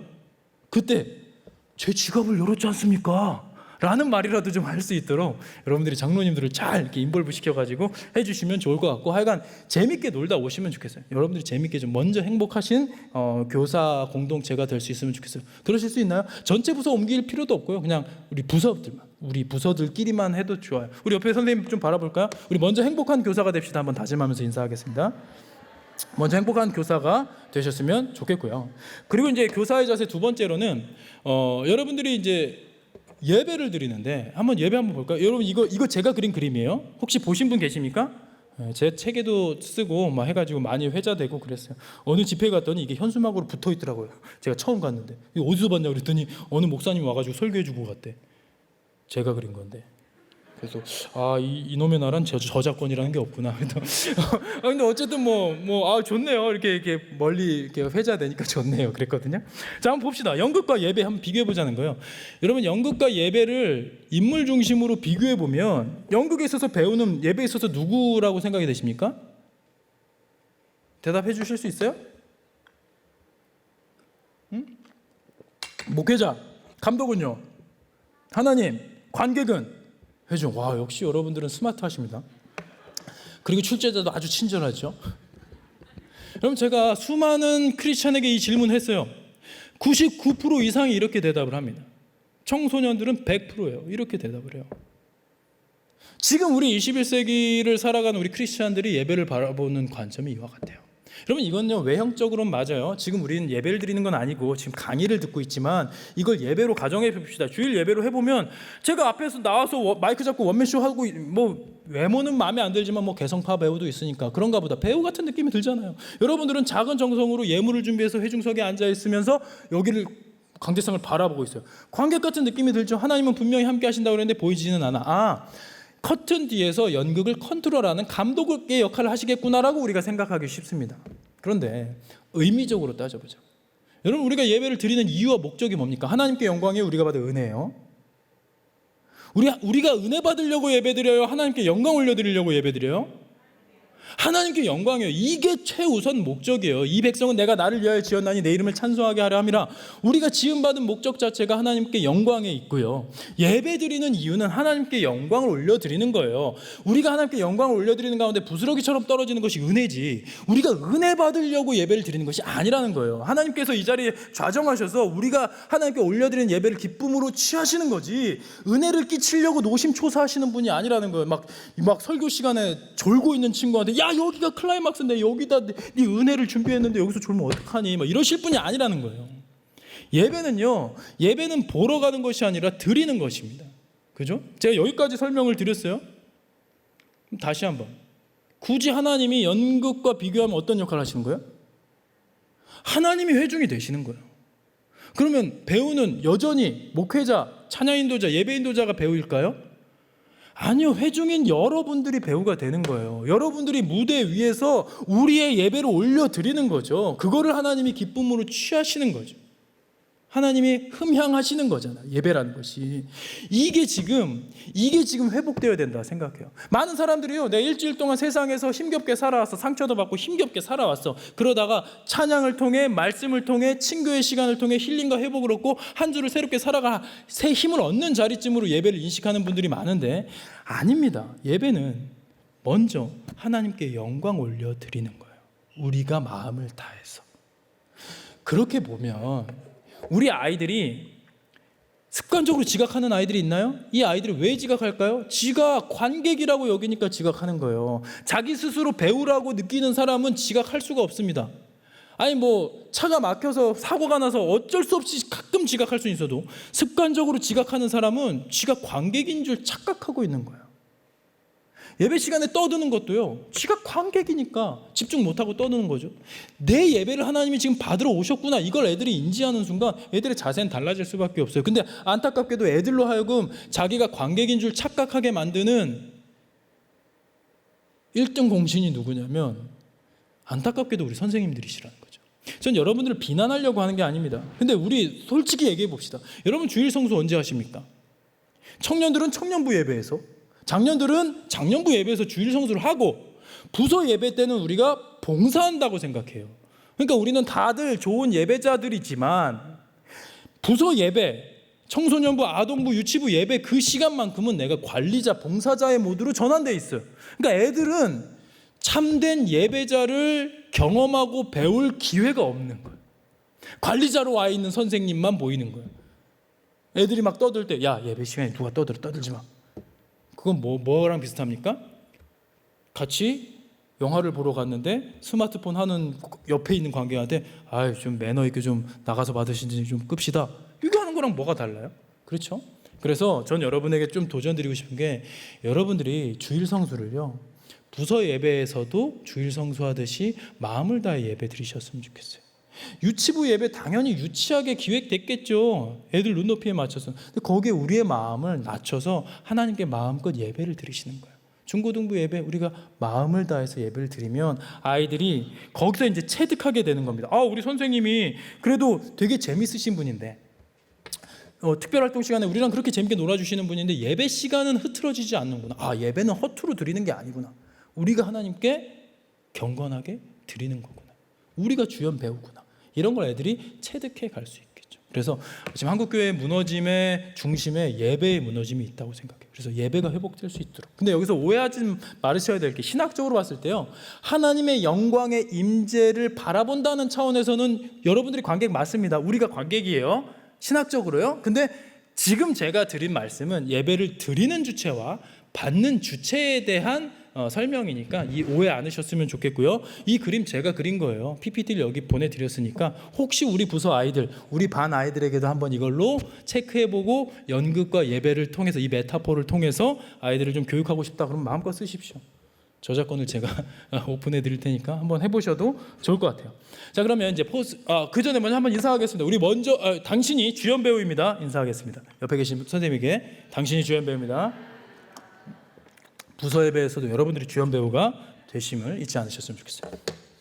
자, 포스트 코로나 시대에 이제 소소한 팁들을 드리자면요, 일단 맞춤 1대1 멘토링 할 때, 여기 지금 부서가 어떻게 돼요? 유치부 어디 있어요? 유치부? 안 친하시구나. 따로 앉으셨네. 여기. 자, 초등 1, 2부로 나뉘나요? 여기는 단합이 돼 있어요. 초등부예요? 아동부. 그럼 중고등부. 중고등부는 거의 뒤에 앉아요. 중고등부 아이들이 뒤에 앉기를 힘쓰죠? 아마 선생님들의 영향일 겁니다. 네, 좋습니다. 어쨌든 그러면 1대1로 아이들을 만날 때 좀 두려워하시는 선생님들이 꽤 계세요. 애들을 1대1로 만나는 것 자체가 애들이 만나주려고 안 한다는 거죠. 근데 저는 한 가지 팁만 드릴게요. 여러분, 아이들을 1대1로 만날 때는요, 너무 큰 욕심을 갖지 마세요. 일단은 그때 내가 얘를 회심시키겠다라고, 여러분들이 오늘 이 녀석이 지금 크리스찬으로 거듭나지 못한 것 같은데 1대1 만남을 통해서 내가 얘 사형리까지 가서 영접기도 시켜야지, 이렇게 하잖아요. 그 다음부터 얘는 어떤 핑계를 대서든 여러분들 다시는 안 만날 겁니다. 애들은 준비 안 돼 있는데 이렇게 열심히 있는 선생님이 1대1로 막 침 튀기면서 얘기하면 거기서 이제 속으로는 이제 딴 생각을 하고 있으면서 이분은 진짜 부담스러운 분이구나. 그래서 여기서 너 영접기도까지 갈 수 있겠니? 이 아줌마는 지금 5,000원짜리 떡볶이 사주면서 내 영혼을 살려는 거야? 이러면서 애들은 이제 어이가 없어지겠죠. 그러니까 그럴 때는요, 1대1 만남은 코이노니아를 위해 가져가시는 게 좋아요. 애들이랑 관계성. 애들과의 관계는 왜 중요하냐? 여러분, 아이들은요, 관계에 있는 사람의 말을 들어요. 우리는 의미 있는 말을 듣습니다. 그러니까 갑자기 여기에 하버드 엄청난 대석학이 와가지고 진짜 중요한 강의를 하잖아요. 그럼 어른들은 여기 모여가지고 열심히 듣습니다. 근데 애들은 안 그래요. 애들은 어떤 얘기가 들려지느냐보다 누가 들려주느냐가 더 중요해요. 그러니까 아무리 중요한 강사가 와도 흘려 듣다가 쉬는 시간에 화장실 가서 지들끼리 얘기하는 거에 더 영향을 받는 게 우리 아이들이에요. 왜? 관계가 중요하다 보니까. 그래서 아이들과의 관계 형성은 아주 중요합니다. 그래서 1대1로 만나면 어떻게 하냐? 그냥 애들을 궁금해하시면 좋겠고요. 내가 해줄 말을 막 쏟아놓고 이렇게 하지 마시고 애들을 궁금해하셨으면 좋겠어요. 예를 들어서요, 제가 코로나 시국에 아이들을 이제 청소년 아이들 이제 멘토링을 하고 있는데 얘네들을 이제 1대1로 만났어요. 1대1로 만난 이유는 친해지려고 만난 거겠죠. 그래서 딱 그날 갈 때 한 여고생을 만나는데 이 아이를 만나는데 저의 목적은 친해지는 거였습니다. 그래서 내가 무슨 얘기를 할지를 준비를 하나도 안 해고 갔어요. 그걸 딱 가가지고 만나서 야, 너 요즘에 여가 시간에 뭐 하니? 그랬더니 얘가 그냥 쉼드렁하니 뭐 짤 보거나 유튜브 보죠? 어떤 거 보는데 한번 좀 보여줄 수 있어? 자기가 이제 유튜브를 이렇게 클릭해가지고 이렇게 딱 보여주더라고요. 근데 이제 아이돌 그룹이었어요. 자기가 좋아하는 남자 아이돌 그룹. 딱 제가 이렇게 유심히 봤는데 그 중에 센터에 있는 애가 제가 TV에서 본 기억이 나는 애예요. 그래서 맞장구를 쳐줬어요. 와, 야, 나 얘 아는데 얘 그때 TV에 나왔었는데 야, 얘 그때도 되게 멋있던데 얘가 여기 일원이었구나라고 하니까 갑자기 얘가 눈빛이 달라지더니 맞죠? 저 이 오빠한테 시집 가려고요. 그러더니 자세가 달라지는 거예요. 저를 향해가지고 갑자기 제가 그래서 그 순간에 여고생이 된 줄 알았어요. 저는 1시간 기대하고 갔는데 3시간 붙잡혀 있었어요. 그리고 제가 팬클럽도 가입하고 댓글도 달고 막 좋아요 누르고 막 그러고 있더라고요. 근데 얘 입장에서는요, 자기가 덕질하는 거를 좋아하는 어른이 아무도 없는 거예요. 여고생이 덕질하는데 누가 그걸 좋아하고 지지하겠습니까? 근데 전 얘가 궁금한 거였으니까 아, 너 여가 시간에 이거 하는구나 해가지고 그 맞장구 쳐준 것 뿐이에요. 근데 그런 어른을 처음 만난 거예요. 너무 좋아가지고 예상 시간을 훌쩍 3배나 뛰어넘어가지고 한참을 대화하고 얼마나 뿌듯해서 돌아가든지요. 그 다음에 만났을 때 얘 표정이 어땠을까요? 완전 달라진 거예요. 그 이전과는 달라져. 왜? 자기와 문화를 공유하고 관심사를 공유한 유일한 어른이니까 이게 들리는 거죠. 전 여러분들이 아이들을 1대1로 만나실 때 아이들을 궁금해하시면 좋겠어요. 뭘 전해줄까 고민할 필요 없어요. 그냥 맛있는 거 먹이면서 애들을 궁금해하시면 좋습니다. 그리고 유치부와 아동부 저학년 얘네들은 어디서 역사가 일어나느냐? 키즈 카페를 공략하셔야 됩니다. 방배동에 키즈 카페 없나요? 네, 저희 키즈 카페에서 진짜 놀라운 일들이 일어나요. 제 아들이 7살이거든요. 그래서 저는 이제 이 아들이랑 키즈 카페를 가면 진짜 전국에 있는 모든 키즈 카페 가요. 아빠들은 뭐 하고 있을까요? 멍 때리면서 스마트폰 하고 있어요. 이렇게 지쳐가지고. 왜? 아빠들은 쉬는 날인데 애 좀 보라고 해가지고 나온 거예요. 멍 때리고 있어요. 엄마들은 뭐 하고 있을까요? 3, 4, 5 모여가지고 커피 드시고 계세요. 애들끼리 놀고 있어. 근데 저는 이제 퀄리티 타임을 중시해서 저도 이제 바쁘게 있다가 애랑 키즈카페 갔을 때는 재밌게 놀아주려고 합니다. 그래서 전 몸으로 놀아줘요. 제가 아들 옆에서 뛰어다니면서 같이 몸으로 놀아주면요, 5분 안에 그 키즈카페에 있던 모든 아이들이 저한테로 달려붙습니다. 놀아주는 어른이 생긴 거. 와 해가지고 어떤 애들 막 똥침하고 지나가고 그러면 제 아들이 우리 아빠야 그러면서 막 이렇게 하는 거예요. 그러면서 우리 아들이 표정이 어떤 줄 아세요? 엄청 자랑스러워요. 왜? 형 누나들이 지금 우리 아빠가 지금 핵 인싸가 된 거거든요. 여러분, 이러한 애들의 심리를 좀 이용해 보십시오. 예를 들어 우리 아이들, 유치부 아이들, 초등학교 저학년 아이들이 생일을 맞았다? 그럼 그 전주 후주 한 1주일 2주일 이내로 여러분들이 이제 네 친한 친구들 데리고 와라, 키즈카페 선생님이랑 같이 가자 해가지고 같이 놀아주시는 거죠. 근데 나는 몸으로 놀아주는 게 좀 어려운 타입이다 그러면 청년부 중에 좀 잘 놀아줄 수 있는 남자 청년이면 좋겠죠.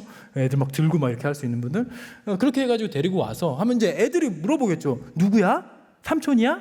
이모야? 아니, 우리 교회 선생님이야. 애들이 이제 그게 부러운 거죠. 저런 어른이.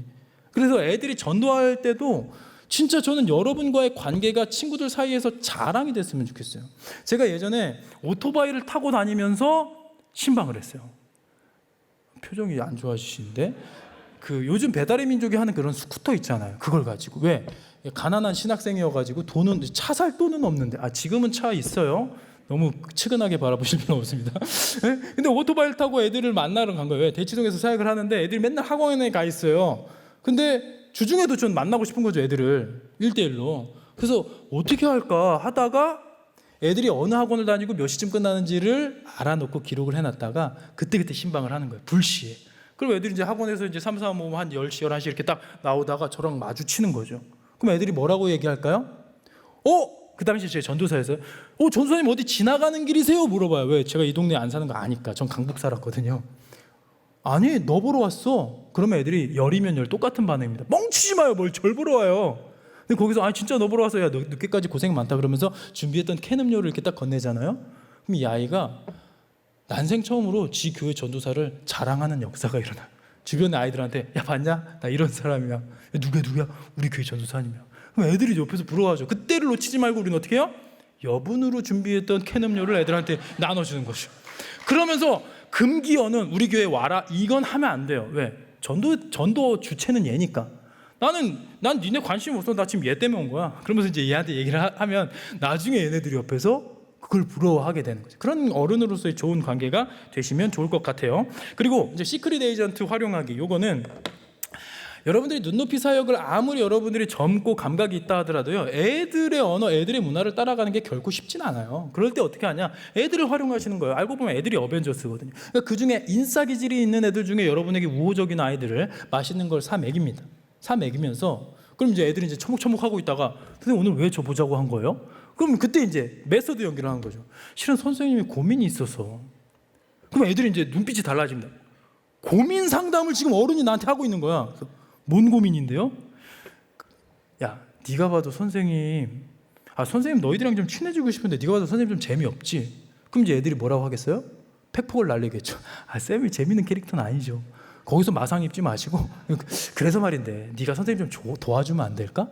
그럼 그 얘기에 애들은 놀래겠죠. 왜? 어른이 자기한테 도움을 요청한 거예요. 어떻게 도와드리면 되는데요?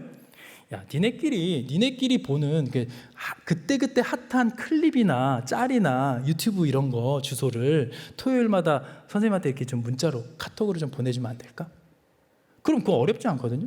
이제 초등학교 저학년 얘네들을 밑은 힘들겠지만 이제 스마트폰 있는 애들은 이게 충분히 가능해요. 그리고 저학년 애들은 그 주일날 아침에 이렇게 귀 담아 듣는 걸로도 활용할 수 있습니다. 그렇게 하면 이제 애들이 그걸 보내줘요. 보내주면 주일날 아이들 처음 딱 만났을 때 우린 뭐 합니까? 어색하잖아요. 근데 뭐 출석부를 부르려고 하면 분반 공부하는데 출석부 부르려고 하면 애들이 뭐라고 하죠? 언제 끝나줘요? 빨리 끝내주세요. 뭐 처음부터 그래요. 막 기싸움 들어가죠. 그럴 때 얘들아 이리 와봐. 니네 이거 봤냐? 얘 분명히 얘는 인싸 기질이 있는 애라서 그거에 발근해요. 걔가 보내준 거예요. 애들한테 핫한 거겠죠. 근데 그 중에 좀 아싸 기질이 있는 애는 아직 못 봤어요. 그러면서 애들이 키득키득거려요. 그럼 또 뭐야 선생님 나보다 더 빨라. 선생님 어떻게 이걸 알아요? 나도 어저께 처음 봤는데. 야 선생님 니네 나이 때부터 쭉 인싸였어. 그러면서 이제 그 아이에게 이제 눈 찡긋하면서 고맙다 표시하죠. 그러면 이제 이게 이런 애들의 문화를 공유하고 알고 있는 선생님과 그렇지 못한 선생님은 하늘과 땅 차이예요. 그렇게 해서 아이들이 이렇게 좀 더 다가가시면 좋겠고, 그 시크릿 애들한테 야 근데 이거 애들이 알면 선생님 부끄러우니까 이거 너와 나만 아는 비밀로 하자. 시크릿 에이전트 이렇게 하는 거죠. 근데 그거를 한 명을 두시든 아니면 전체를 두시든 그게 좋아요. 전체를 다 둬도 돼요. 왜냐면 이제 얘네가 비밀로 하기로 했다 언젠간 탄로나겠죠? 근데 뭐 한 애들이 6명 있는데 한 3명 정도만 그거 했다 그럼 나머지 3명이 소외감 느끼죠? 한 명일 땐 괜찮아요. 근데 한 명이 아니면 전체한테 다 그렇게 해놓고 애들 다 따로 먹인 다음에 네가 내 비밀 요원이야. 나중에 그게 탄로 나더라도 애들이 그걸로 욕하고 저주하는 게 아니라 우리 선생님 되게 애쓰셨네 라고 생각하게 될 겁니다. 한번 좀 활용해 보시면 좋을 것 같고요. 또 이제 눈높이 사역이 있습니다. 그들의 자리, 그들의 입장에서 좀 해보시면 좋겠어요. 여러분 예를 들어서요. 여러분 애들이 교회에 새 친구가 왔습니다. 그럼 어떻게 준비되어 있습니까? 새 친구가 왔어요. 내일 당장 새 친구가 옵니다. 그럼 어떻게 해요? 앞으로 불러일으켜서 축복성 불러주는 교회 있나요? 부서 있나요? 여긴 그렇진 않아요? 제가요 지금 노회 총회 막 강의 지금도 다니는데요, 청소년 부서인데 아직도 축복성을 불러주는 교회가 그렇게 많더라고요. 그럼 물어봐요 제가, 애들이 좋아합니까?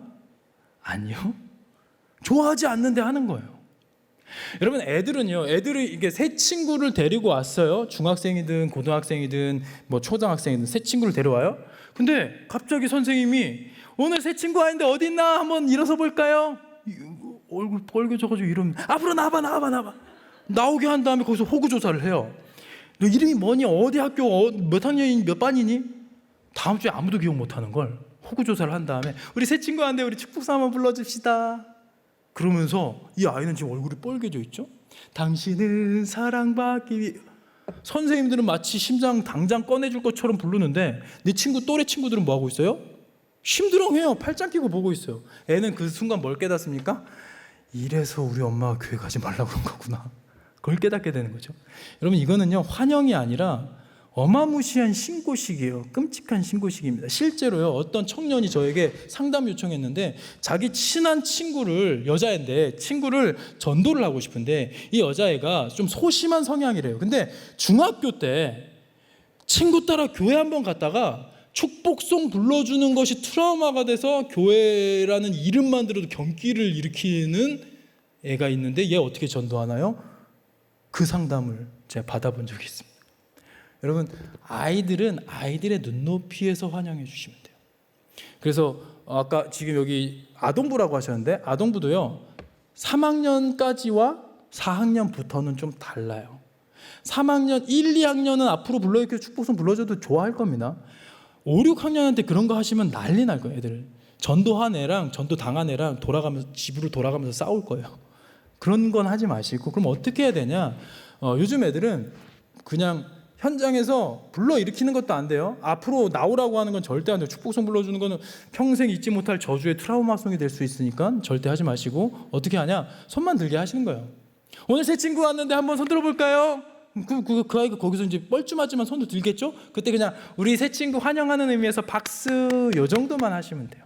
요 정도만 하시면 되는데, 근데 여기서 이제 그냥 이렇게 넘어가면 너무 아쉬우니까 제가 단 한 번의 실패 사례도 보고되지 않은 놀라운 아이템을 지금 선물해 드릴게요. 그게 이름하여 과자 폭탄이라는 겁니다. 뭐냐면 여러분들이 매주마다 교회 올 때, 이제 교회 대면 예배 하시죠? 교회 올 때마다 과자 한 봉지씩 갖고 오시는 거예요. 선생님이 10명이다 그러면 10봉지가 이번 주에 창고에 킵이 되겠죠? 근데 새 친구가 안 왔어요? 그럼 창고에 킵해놓고 그 다음 주에 또 갖고 와요? 20봉지 되겠죠? 또 안 왔어. 또 킵. 그 다음 주에 또 갖고 와. 언젠가는 이게 반복되다 언젠가는 그날이 도적같이 새 친구가 올 겁니다. 그때 김장봉투 대자에다가요 그 과자를 다 넣어놓고 우리 새 친구 한번 우리 환영의 박수 해줄까요? 할 때 그때 담당 선생님이 그 김장봉지를 애에게 갖다 주는 거예요. 여러분, 이게요 목사님 뭘 모르시네. 여기 방배인데 애들이 뭐 과자 몇 봉지 가지고 뭐 마음이 움직입니까? 그런 차원이 아니라요, 여러분, 이게 놀라운 효과가 있어요. 포지션을 변경해주는 효과가 있습니다. 지금 새 친구 아이들은요, 지금 지 혼자 굴러온 돌, 여기는 박혀있는 돌, 나 혼자 게스트고 여기 다 호스트예요. 그러니까 혼자 어색해. 근데 갑자기 이제 박수를 쳐주는데 봉지가 이만큼만 나한테 왔어요. 근데 고맙게도 우리 교회에 오지랖이 넓은 애가 있을까 없을까요? 있겠죠. 그 오지랖 넓은 애가 쪼르르 달려갑니다. 야, 너 많이 받아야 돼. 나 하나만 주면 안 되냐? 근데 그때 싫어 임마, 나 혼자 다 처먹을 거야 라고 할 만큼 욕심 있는 애는 없어요. 아무리 욕심꾸러기라 하더라도 거기서 처음 보는 애들이니까 그래 하면서 주게 돼요. 그럼 그 모습에 용기를 얻은 다른 아이들이 야, 나도 하면서 달라붙어요. 그러면서 얘는 난생 처음으로 친구들한테 자신의 과자를 넉넉하게 베푼 호스트의 경험을 하게 되는 겁니다. 실제로 이거를 했을 때 어떤 교회에서는요, 고3 아이가 그 주에 전도사님한테 먼저 연락을 해가지고 전도사님, 저 오늘 새로 나온 누군데요, 저 오늘 저녁도 과자로 때우려고요. 얼마나 기분이 좋았으면 이런 문자를 보냈겠어요? 어떤 교회는, 아동부 잘 들으세요, 어떤 교회는요 5주 만에 첫 학생이 왔대요. 새 친구가 5주 만에 처음으로 왔대요. 그러니까 대형 교회는 아니겠죠. 대형 교회는 뭐 매주마다 좀 많이 올 거 아닙니까? 여긴 그런가요? 매주마다 막 10수명씩 몰려들어요? 거의 5주 만에 왔어요. 근데 그 다음 주부터 매주 2-3명씩 온대요. 매주. 왜 그렇게 됐을까요? 이유가 있어요. 여러분, 앉아있는 아이들이요, 회중석에 앉아있는 아이들이 전도의 주체가 될 겁니다. 전도할 애들인 거죠. 근데 얘네들 입장에서 이 신고식이 너무 문턱이 높은 거야. 난 잘 모르는 애인데 처음 온 애가 갑자기 불러일으킴을 당해서 얼굴 빨개져가지고 축복송을 듣고 있어요. 애들 속으로 뭐라고 생각합니까? 야, 나 이번에 학교에서 친해진 누구는 우리 교회 데리고 오면 큰일 나겠다, 이 생각을 하게 돼요. 그래서 전도를 오히려 금하게 돼요. 근데 이 과자 폭탄은요, 당사자가 핵 인싸가 되는 거예요. 그날 어쨌든 얘 얼굴이 입이 귀에 걸리는 기분 좋은 경험을 하는 거거든요.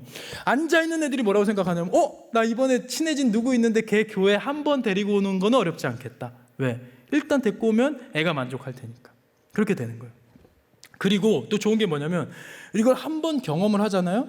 그럼 애들이 그 다음에 새 친구가 왔을 때는 어떻게 할까요? 모르는 얼굴이 들어왔다. 지금은요, 모르는 얼굴이 들어오면 거기서 막 환영해 이런 애들 별로 없어요. 목사님 딸도 그러기 쉽지 않아요. 근데 과자 폭탄을 경험하잖아요. 그러면 이따 광고 시간에 내가 쟤한테 과자를 얻어먹을 거야. 그걸 얘는 먼저 알고 있어.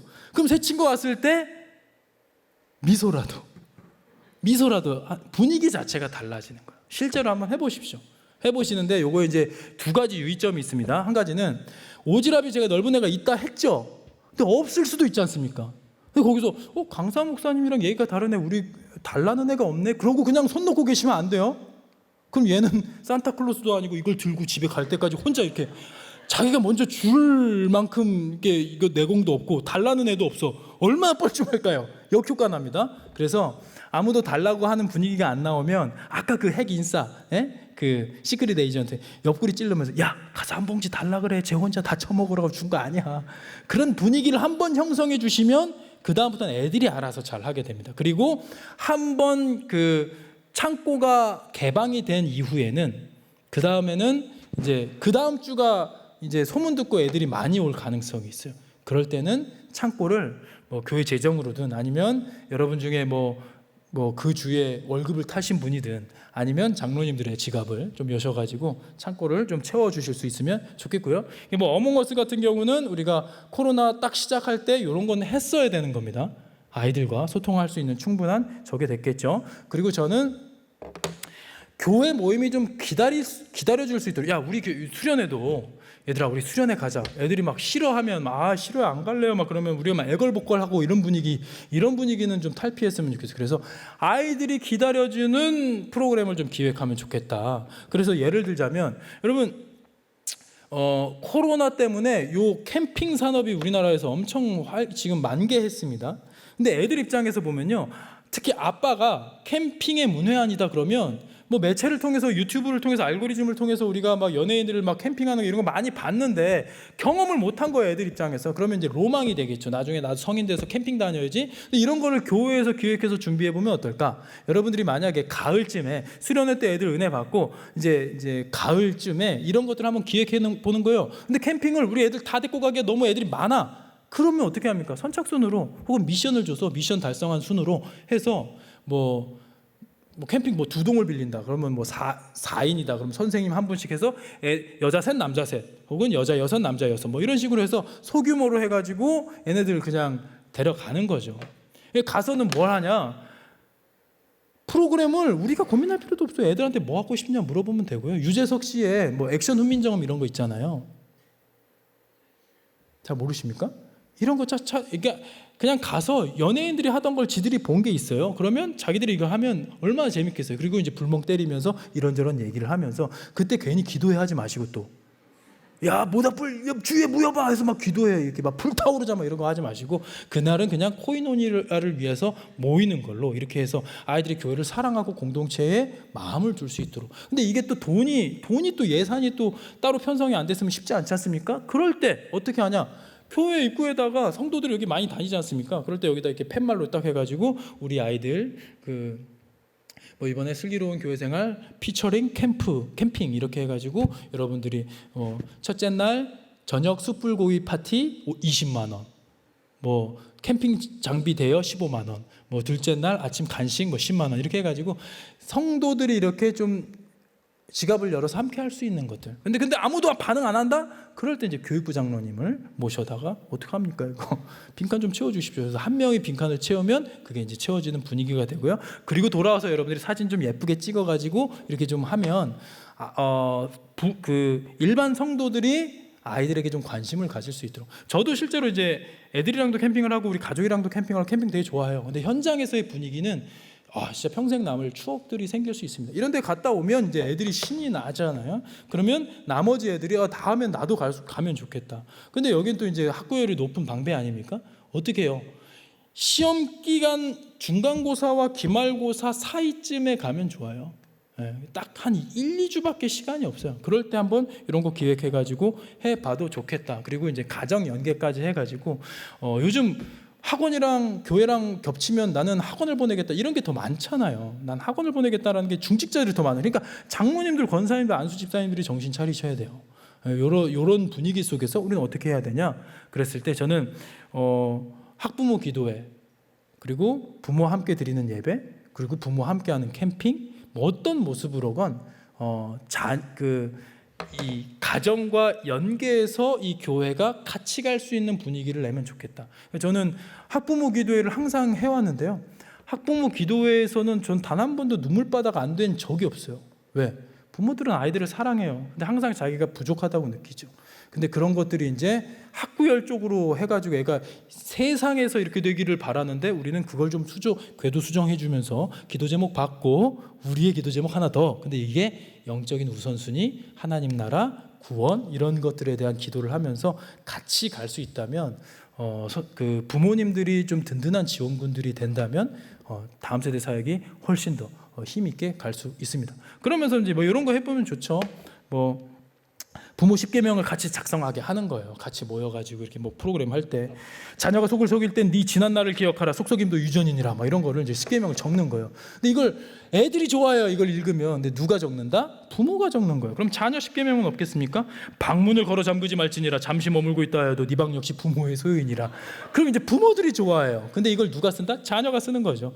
그러면서 이제 이런 것들을 하니까 어떤 아빠는 그러더라고요. BTS 좋아하는 딸아이 마음 이해하기 이런 것들이 교회에서 해준 그것 속에서 아이들이 대화를 하다 보니까 내 딸만 이상한 게 아니라 친구들이 다 좋아하는 거였구나. 프로그램 진행하면서 같이 어울리다 보니까 이해가 가는 것이죠. 그러니까 그런 것들을 교회가 좀 숙제를 내주면 좋겠어요. 그래서 제가 잘했던 거는 뭐 학부모 기도한 다음에 한 달 후에 한 4주간의 시간 동안에 외식하고 인증샷 찍기 막 이런 것들을 했거든요. 학부모 기도회 때. 근데 그거는 또 이제 재정적인 부담되면 안 되니까 아이들이 좋아하는 메뉴, 치킨, 피자, 떡볶이 이런 것 중에서 뭐 이런 식으로 해가지고 재밌게 했었던 기억이 나요. 그렇게 하다 보면 애들이랑 그렇게 숙제로 주어졌을 때는 교회 뭐 부모님들이 어쩔 수 없이 하잖아요. 그러면서 그 교회가 제공해준 저게 되는 거죠. 추억을 만드는 자리가 되는 것이죠. 그래서 이제 부모와 자녀가 이렇게 함께 할 수 있는 그런 분위기도 좀 내가면 좋을 것 같아요. 그리고 이제 뒤에 뭐 한 가지 더 있긴 한데 지금 시간이 다 돼가지고 이제 빨리 그냥 진짜 뒤에 그냥 말씀드리면 메타버스 관련해서도 좀 드리고 싶은 말씀이 있는데 메타버스는 저는 여러분들이 저걸로 한번 해보셨으면 좋겠어요. 새생명 축제. 메타버스로 지금은 다 모일 수 있는 시대인데 메타버스 필요 없죠.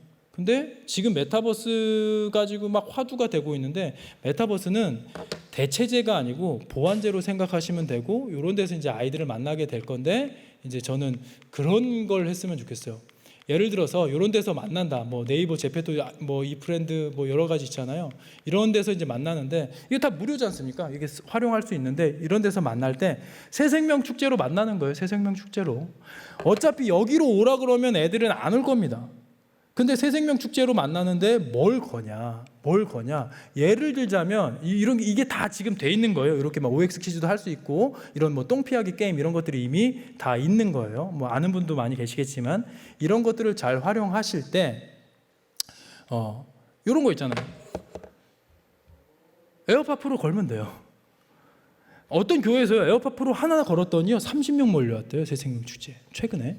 그러니까 저는 돈으로 아이들의 마음을 살 수는 없다고 생각해요. 그러나 돈으로 아이들의 참여도는 끌어올릴 수 있습니다. 예를 들어서 여러분들이 여름에 뭔 행사를 기획하든 그 자리에 새 친구가 오는 걸 기대하는 건 어려워요. 그건 욕심이에요. 그럼 얘네들을 복음으로 이번 여름에 훈련을 시키고 새 생명 축제할 때는 전도가 얼마나 중요한 건지 생명의 길이라는 것을 아이들이 그래서 미움받을 용기를 탑재한 상태에서 애들을 전도하게 하는데 어디로 오게 하느냐? 여기로 오게 하면 누가 오겠어요? 요즘 같은 시대에. 그랬을 때 메타버스에서 한 2시간, 3시간 여러분과 함께 어울릴 수 있는 자리를 마련해 놓고 예를 들어 볼까요? 메타버스 안에서 뭐 놀 수 있는 거 많아요. 여러분들이 어차피 아바타로 모일 테니까 예를 들어서 게임을 한다 그러면 뭐 OX 퀴즈도 얼마든지 넌센스 퀴즈도 할 수 있고 그 안에서 레크레이션도 할 수 있습니다. 예를 들어서 뭐 아이들이 5명이고 선생님이 1명, 혹은 선생님 5명에 아이들 1명, 이렇게, 이게 더 좋겠네요.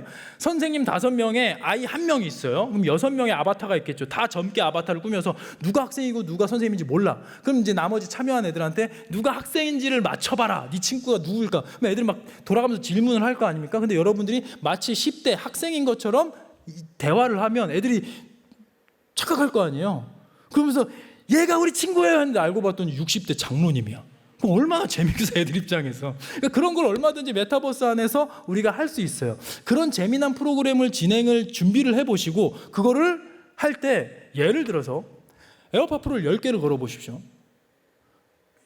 너무 비싼가요? 329만 원입니다. 근데 애들 어차피 오프라인에서 만날 거면 먹이고 강사 초청하고 하다 보면 돈 많이 깨져요. 그거 어차피 다 무료니까 이럴 때 그냥 돈 아끼지 말고 쓰는 거죠. 그럼 예를 들어서 전도해온 친구들 중에 5명 MVP, 전도 당한 친구들 중에 MVP 5명 해가지고 10개를 건다. 그러면 아마 감당할 수 없는 만한 아이들이 접속할 거예요. 근데 그 아이들이 재밌게 놀 수 있는 거. 그래서 교회가 되게 꼰대스럽고 이상한 데인 줄 알았는데 와보니까 너무 다른데? 선생님 너무 재밌는데? 그래서 이제 MVP가 된 애는 이걸 만날 때 택배로 보내면 안 되겠죠? 커피숍에서 만나요. 전도사님이 만나면서, 선생님이 만나면서 그날 그 아이랑 친해지면 이 아이가 교회에 대한 생각이 달라질 수 있단 말이에요. 아, 교회 다니면서 나도 교회 다니고 싶다. 나도 이런 어른들이 있으면 좋겠다.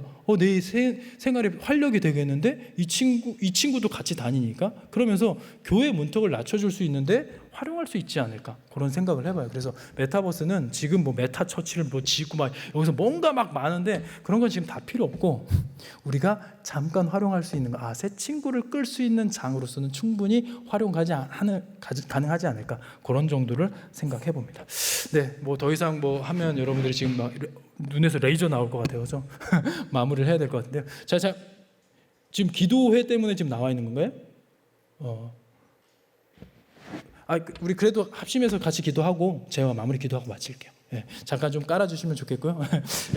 우리 아이들, 뭐 제가 오늘 뭐 짧은 시간이지만 하여간 아이들에게 어떻게 우리가 나아갈 것인가에 대해서 같이 고민하면서 나눴는데, 같이 좀 기도하실 때 일단 먼저 우리가 하나님께서 이 자리를 세우셨다는 걸 의심하지 말고 이 부르심 앞에 순종할 수 있도록, 그리고 한 가지, 여러분 우리의 헌신이 어딜 향해 있는지를 보셨으면 좋겠어요. 여러분, 이게 백석대학교회를 향해 있다면 한계가 있어요. 여러분에게 막 헌신을 요청할 때 뭐 제가 무슨 풀타임 사역자도 아니고 저한테 너무 과한 헌신을 요청하지 마세요, 이런 말이 나올 수 있습니다. 근데 여러분의 헌신이 하나님을 향해 있다면 과한 헌신이란 있을 수 없습니다. 그래서 하나님, 제가 맡겨진 아이들을 정말 어미의 마음으로, 아비의 마음으로 품고 이 아이들에게 예수님의 십자가의 복음을 힘있게 전할 수 있는, 그래서 올해가 가기 전에 이 아이들이 그리스도인으로 거듭날 수 있는 예수의 신실한 중매쟁이 되게 해달라고, 그 아이들을 무엇보다 사랑할 수 있는 마음으로 품어서 이 백석대학교를 졸업한 아이들을 통하여서 이 한국교회가 회복되는 놀라운 그 움직임에 우리를 사용해달라고, 우리 같이 한번 좀 합심해서 기도하고 제가 마무리 기도하고 마치겠습니다. 또 이제 여름 사역 준비하는데 그 가운데 하나님 기름 부어주시고 우리가 본질에 집중할 수 있도록 우리를 붙잡아달라고 기도하고 마치겠습니다.